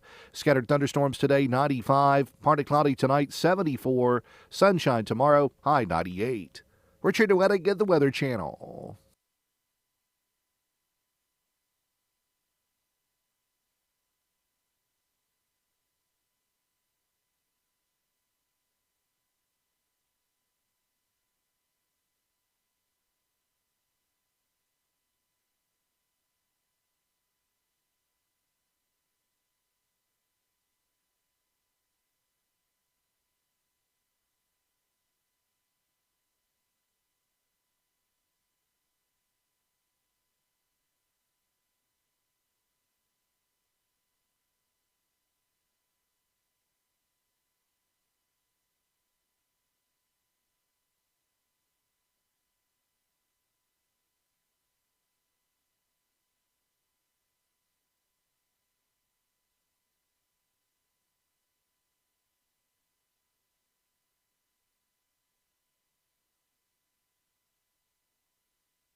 American Ground Radio's Morning Minute. During qualifying for state elections last week, no Democrat with statewide name recognition signed up to run against any of the state's top 6 Republican incumbents.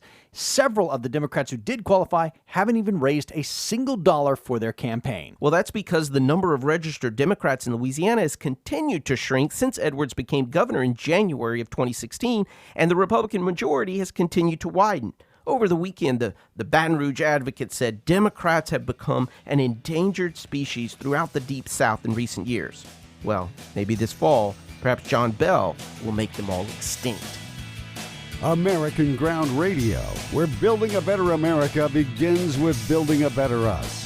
Return each weeknight from 6 to 7 p.m. with Louis R. Avalone and Stephen Parr on 1017 FM and 710 KEEL and streaming live at KEELnews.com.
1017 FM, 710 Keel, Robert J. Wright and Erin McCarty. I think my idea bordered on the magnificent. It does. A meeting of the conservative and gubernatorial minds. Taking Moon Griffon and John Bell Edwards both in town today. Together, mano a mano, hand in hand, kumbaya, to Papa and Company on East Washington. But we have a problem. Papa and Company for the governor, they don't sell a bologna sandwich. Oh, Papa and Company. Tell you what I'll do. Take my brother there today. I promised I would take my brother today because we went last week. I got the hamburger. Let me explain this to you because it's an awesome burger. And I am capable, it's so big, as you know, of only eating the half. When you go up and you say, I'll have the burger, and there's a whole bunch of them. Oh, yeah. And they say, well, do you want the whole thing? Like you can't handle it. Right. Do you want the whole thing? Big Daddy. Yeah, you're right. You better just give me the half. Which is plenty for a guy like me. Oh, absolutely. My brother, a slightly larger feller. Give him the whole thing. The entire shrimp po' boy. Best sandwiches around, and I will see you there today. East Washington, just east of Uri Drive. As we say, don't fail to miss it. Yeah. Back tomorrow morning, 6 till 9. Robert J. Wright, Erin McCarty, 1017 FM, 710 Keel. Here's Kim Commando. Would you install a $99 Ring video doorbell that you got for free so your police department could have access to all the footage? Kim Commando with your Wednesday Consumer Tech Update, brought to you by ExpressVPN. Before you travel this summer, download ExpressVPN on your device. Get the same protection I have at expressvpn.com/Kim. In around 225 cities across the country, police departments have a map where Ring Smart doorbells have been installed so they can access any captured footage they need as they investigate a crime. Privacy and civil liberties advocates fear police requests for Ring footage will result in a surveillance network. While police cannot demand that homeowners give them Ring footage without a warrant, they have a loophole. Many police departments are giving Ring Video Smart doorbells for free to homeowners, or maybe at a discount. But there is a catch. You have to turn over any requested footage in the future. At Commando.com, we have an interactive map so you can see if it's happening in your hometown. I'm Kim Commando. This school year, I want you to kiss expensive ink cartridges goodbye. From kindergarten to college, students, parents, and teachers are constantly having to print. And when you're printing everything from homework to study guides, you need a reliable printer that won't run out of ink in the middle of your printing session. That's why I use the Epson EcoTank Wireless Color All-in-One Super Tank Printer. It comes with a ridiculous amount of ink, enough to print thousands of pages. It's changing the way that people print. It has easy-to-fill, super-sized ink tanks, so you'll make fewer trips to the store, which means less frustration and more time to treat yourself to something nice. Add the compact EcoTank printer to your back-to-school shopping list so you can just fill and chill. Check out the Epson EcoTank printers at Best Buy, Office Depot, or Office Max near you, and you can also do it on the web at epson.com/EcoTankKim. That's epson.com/EcoTankKim. Still keeping a close eye on those two major accidents blocking up traffic on I-20 east and westbound near the I-220 interchange. And we have another major accident on I-20 eastbound near I-49 south. If you have anything to report to us, give us a call at the Planet Fitness Traffic Hotline, 687-ROAD. 1017 FM, 710 Keel Weather Channel forecast. Kind of cloudy, a chance of rain off and on today, maybe heavy at times. High today in the low to middle 90s, 78 at Keel. Breaking news and trending talk. KEEL, 710 AM and K269GO, 1017 FM, Shreveport.